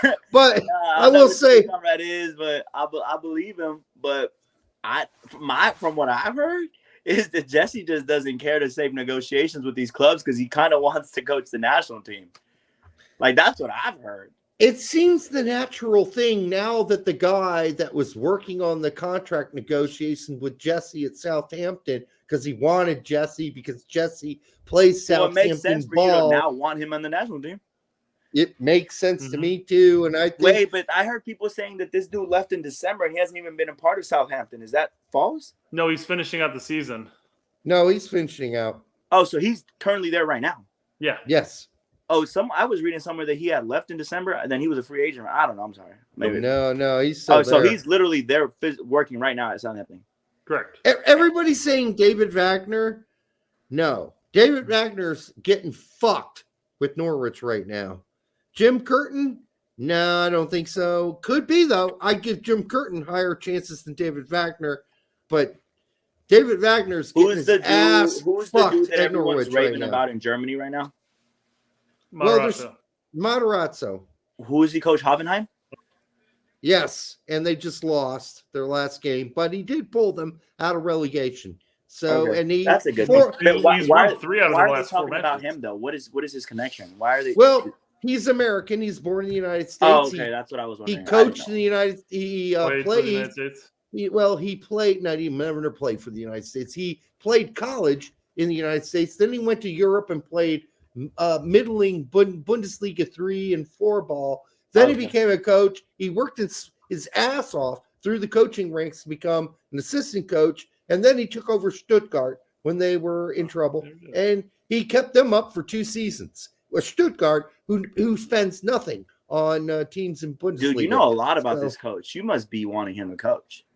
I like Matarazzo because Okay. I think he's a very give me what I got, and I'm going to do with what I have with what I got. Like, I'm not going to have my little titty twisting system My system. We're all going to follow my system. No, what Matarazzo does is says, what do I have? And how do I create a team and a formation that works the best for my best players? That's the kind of coach I like. That's the kind of coach I like. I don't like Marsh. He's a system coach. He's a system guy. He's but like, I think that's because that's what he has to work with. I don't know. I can't sit here and say that I know Jesse Marsh ball. I'm not going to sit here and say that because that'd be lying. I don't know Jesse Marsh ball. But the players love him. Like, American players like him. Clearly, one signed for a team because of Jesse Marsh. So, yeah. You know, and I know Jesse's – I don't know. I think he's a good guy. He looks like a good guy. He seems like a nice, genuine guy. I heard good things about him. I know Weston is fond of Jesse. That's what I'm basing this off. So, and this sporting director was just trying to hire Jesse. And I think they both kind of knew that. What if they're both in cahoots and the dude knew that he was going to get offered the job? And he said, you know what? I really don't care. I said that earlier today. I was like, Jesse, I really don't care if you take this job or not, because honestly, I'm bouncing to the U.S. and I would love to have you there. So why don't we just get in cahoots and just fuck up this deal and meet in the States? Well, I mean, and they talked about the Southampton job with Marsh, like, fell apart at the last second, apparently. Yeah. Yes. How random is that, huh? How odd. Yeah, it was too short of an offer. Too short. Yeah, that's what you believe, but I'm gonna go with my fucking theory. That's what. I think they were in cahoots, bro. I think they were in cahoots. Right, they said, let's go link up in Chicago, and yeah. So here's the thing about Jesse, just to lay it on the line for you. Jesse would turn Pulisic, Weah, and whoever played center forward, let's just imagine Pepe, into high press merchants for the whole fucking game, and he would thin out the field and make every winger an inverted winger, so we wouldn't play very wide, except for left back, right back. I mean, it would look a lot like Berhalter ball, except for thinner. I don't know if that's what we want, and unless Marsh comes out and says that's not what I'm going to do, then I'm nervous about it, because I don't want any more dogma ball. I don't need any more of that. I need a coach that's going to sit down and say, what do I got? And how can I put out the best team in the best formation, whether it be a 4-2-3-1 or a 4-3-3-3 or fucking a 4-4-2 that is going to be the best for the U.S. Anthony team. Hudson's doing that, so. Well, yes. he did it with an MLS squad plus test. Oh yeah, they look kind of nasty. I hated the fact that we went to the empty bucket with that squad. I'm like, oh, come on. Listen, my option will and always be Steve Cherundolo. Cherundolo! I'm a fan of his. He's a fucking winner. He's about to win the CONCACAF Champions League. Listen, if you sweep the MLS in your first year and the whole region, what else you got to win there? And you know what I'm saying? Like, what else you got to win? CONCACAF Champions League. Yeah, if you sweep the region and you win everything there in your first year, what else you got to win, man? If the U.S. comes knocking and says, you want to come coach the U.S. and you already won the CONCACAF and you already won the MLS in your first year, fuck it. Fuck it. That's just my – people say he's inexperienced, he's too young. That's my – because I'm a LAFC fan. I don't watch MLS. Sometimes I watch FC Dallas in person, but I always watch LAFC just because I love Carlos Vela. That's my favorite Mexican player ever, so I watch them. And Cherundolo, he has it together. And he knows how to control big personalities. Because if you can coach Carlos Vela, you can coach anyone. Well, he should be able to, because he's a fucking Bundesliga legend. Yeah, and he's a fucking great player. He was a great player in Germany. Yeah, I'm surprised he never got a chance after all the assistant coach jobs he had in Germany after he retired, that he never got a shot. But here he comes over. He's an immediate success. And maybe he goes back to the Bundesliga now. That is the jibber jabber, that he will be heading in the next 1 or 2 years back to the Bundesliga, unless, of course, he takes the US if job. He's good enough to coach in the Bundesliga, why isn't he good enough for the national team? Well, the thing about Steve Cherundolo is he is not one of those insider cock-sucking, knob-rubbing dudes. No, he hasn't can't be been controlled because he's good. He's great. I feel like it's easier to control a player that's not really that great, you know? He's just not a part of the clique, U.S. soccer clique. We'll see what happens. I mean, there were a lot of guys that have been hired that were never part of the clique, and I see it, but those were different times. Who do you guys think will be a part of the clique from this generation? The guys that are part of the clique, we've pretty much already seen, and that would be Greg Berhalter was like, is this clique thing going to continue to our generation? I hope it doesn't. I hope it doesn't. No, could you imagine Christian Roldan and fucking Jordan Morris being in cahoots with the Federation? That'd be terrible. It's possible though that could be an upward trajectory for them. I mean, It's unfair to Brian Schmetzer though, because regardless, he's been a great coach for Seattle. I don't know if I want him as the national team coach, but he is a goddamn fucking good coach. But even when Bruce Arena was hired, he was an outsider. Bob Bradley wasn't necessarily an insider at the time, but he got hired. So Klinsmann was certainly not an insider. They hired him from way out of left they field. learned their lesson. He got the fucking boot quickly. I mean, after the World Cup, but so did Bradley. Yeah. And so did Greg. Yeah. Well, Greg's not done literally now. just after. Yeah, no, yeah. Well, Greg expired though. He didn't get the boot. Yeah. No, but he's back on. He's gonna get an interview from this cocksmoker guy. No, Matt Crocker. My bad. Interview for what? For the job. What job? Coach of the U.S. men's national team. Who? Yeah, that's what's gonna happen. Berhalter's gonna get an interview from Matt Crocker. It's an exit interview. I hope you're right. I hope. Right. I've said this is December. Greg Berhalter. I don't even know how to say his name till this day. Greg Berhalter. No, that worked. Berhalter. That's worked. Berhalter will never coach the U.S. men's national team ever again. Man, from your lips to God's ears, I hope that's true. Dude, this is coming straight out of God's crack himself, bro. Greg even his lips, from his crack. Greg will never coach the national team ever again. This is an exit interview. This is just being polite. His ass lips. Yeah. Greg's not coaching, man. That's why you said an interview. I said, well, from what I hear, this new dude they hired don't even know who Greg is. Doesn't matter. I think Betty Crocker is going to be asked to. He's going to be asked to interview him. Oh yeah, for sure. Yeah. He don't know who he is. I don't even know who this Betty Crocker dude is and where he came from, but he may be a Welsh guy with a Northern Irish accent, but I do think he probably knows who he is because of the World Cup. Yeah, because they played England. He did his research when taking the job. Yeah, but I don't think. Well, they played England during the World Cup. So I don't know anything about this Matty guy. This is news to me. I don't know this. I don't know about this. News to most people. He's the newly hired. Yeah, I know that, but where I'll ask off camera because we're past. I'll ask off camera. Yeah, we should probably fucking end the show before I grow old and my balls shrivel up.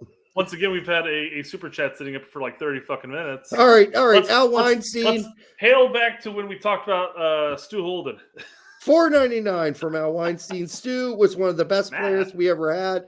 It was multiple horror injuries. He was great. I can't remember how many times. Clobbered his knee. I cannot remember how many times that Stu Holden won the top 11. I think it was at least 3 or 4 times the season before he got injured. He was in the top 11 best player list for the Premier League that year when he got injured. He was a great center midfielder. Just fucking fabulous. Reason I know who Bolton Wanderers are. Bolton Wanderers. Yeah, it's so weird because Bolton was a regular Premier League team for so many years. Yeah, I remember this. When I was younger, I used to watch Manchester United, and he was there. Yeah. At Bolton. Music friend for $1.99. Again, thank you. You're only going to get Brett Slip to get past your cockhead and then out. That's about all he'll do for $1.99.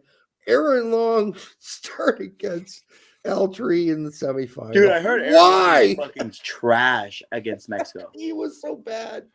He was so bad. He was one of the culprits of why Mexico even scored. Him and Acosta. Yes, those two together. Not my brother Kellen. He had a bad game too. He set long up for failure. You know what? I don't think Kellen will be there in Nations League. I think he'll be there in Gold Cup. I think Yeah, Johnny Cardoso will be there in Nations League. If Tyler's not fit for Nations League, then Kellen probably sneaks into. But I think Johnny will be there again. So could be, yeah. Yeah, they tell me Kellen looks stinky against that game. I felt bad for my friend. Yeah, it was not a great game. But he plays fine with MLS. I don't know. All right. Kellen does well with good players around him. That's what he does. Raymond, he says, Brett and Derek stay live for one more hour. Fuck that. Although I like how he says Dret and Barrick. Dret and Barrick. I mean, as if we're not fucked up enough at this point. I mean, I don't know about you, but I've been drinking this whole show, and this show is usually over about 40 minutes ago. Yeah, so I ran out of drink about 2 hours ago. So am I allowed to smoke weed on here? Yes, you can. Yeah, I usually smoking weed with my appearances. That would like make it a thing. No, I do it I do it all the time on this show. I did. You can usually tell because it looks like Derek goes down and snorts. No, but I'm smoking weed on the camera while I talk. Back up, you know? I'm like puffing and fucking saying, yeah, fuck Leeds. Fuck them. You know, like just talking crazy. We'd have you on much more often because then I do it with you. I'd be like up here like it's been a while since I've been on here, huh? Yeah, it has been. Like I wouldn't be doing this shit where I go off on the side and take a hit. I'd just be like, yeah, fuck, I'll do it with you. Yeah. Mike H is saying 29's in the DA. Yes, I am, friend. That's okay. I'm smoking mood, and that's completely 100% legal across the United States. And by the way, it's really good. So, if you haven't done mood yet, go figure out what mood is. You know what's crazy? My podcast, one of the sponsors is a marijuana company.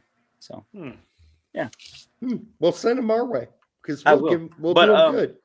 I don't know if I'm going to be allowed to smoke with, the players next to me. I don't know. We have to figure it out. Yeah, it's hard to say. Al Weinstein says for $1.99, which will get you about a 2-inch thing with Brett. We keep mixing things up here, man. There's been so many dollars. We've got to meet with after the show and talk about what the actual standards are. Yeah, because $1.99 will get you one stroke from Brett. $1.99 I won't even acknowledge.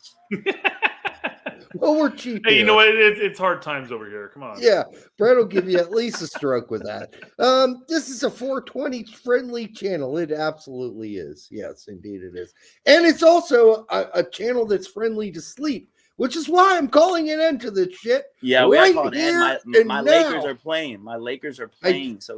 I don't even care about the Lakers. I just need to go to sleep. Dude, that's because your team fucking sucks. When's the last time Indiana was fucking relevant? We're going to be really good next year, dude. Dude, really I've seen LeBron bounce Indiana so many fucking times in my life. Dude, we got Halliburton. We got some young guys who are going to I like Tyrese. Tyrese is good. But yeah, I'm telling you. You're still going to get bounced by Miami. So yeah, that's true. Well, we will. But, we also have a high draft pick coming up. So we can add on to what I'm surprised you know about basketball. Okay. Go on. Dude, I'm a long-time basketball freak. And football, so I watch the Colts too. Y'all stinky. Watch it all. Watch it all. I don't know. And I watch Formula One, and I watch IndyCar, and I watch porn. What else do you want to know? I knew the porn part. I knew the porn part for sure. What do you mean you need it? You must know the top porn stuff out there. I knew you watch porn. I could just tell. Well, that's just about everybody on this screen. We all watch porn. Who doesn't? You don't watch porn. Oh, Can't admit to that on camera. Oh, okay. Well, that's fine. There's nothing wrong with it. It's like everybody does it at this point. Everybody, knows that's like a basic thing that people do.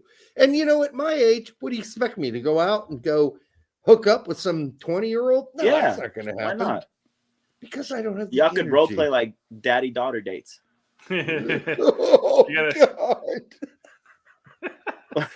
You gotta seek for the. You gotta look for those girls with the daddy problems. Yeah, that's so wrong. Oh Jesus. Okay. You said 20. You said 20. 20 is fine. I did because that's about. Well, I'll probably go up to about 40. That's why I'm not going out and looking for anything. I'm divorced.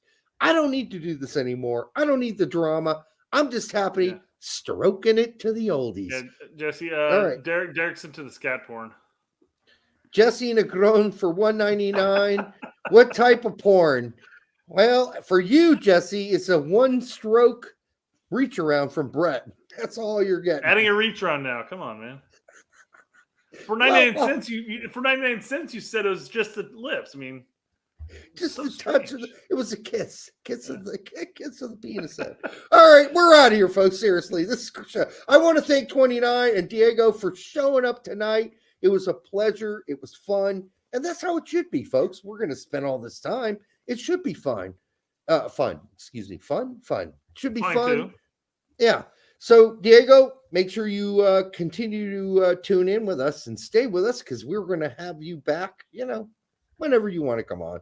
You know how it is. Whenever we make news. That's right. Until the next time on the Straight Red Card, make sure you wax your dolphin tonight. Peace out.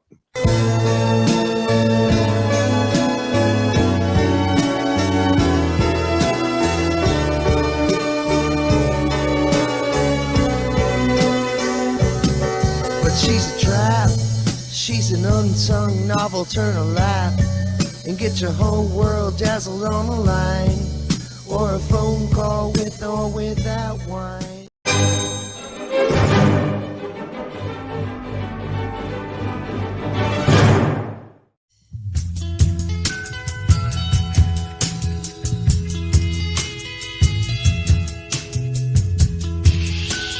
You're gonna do her.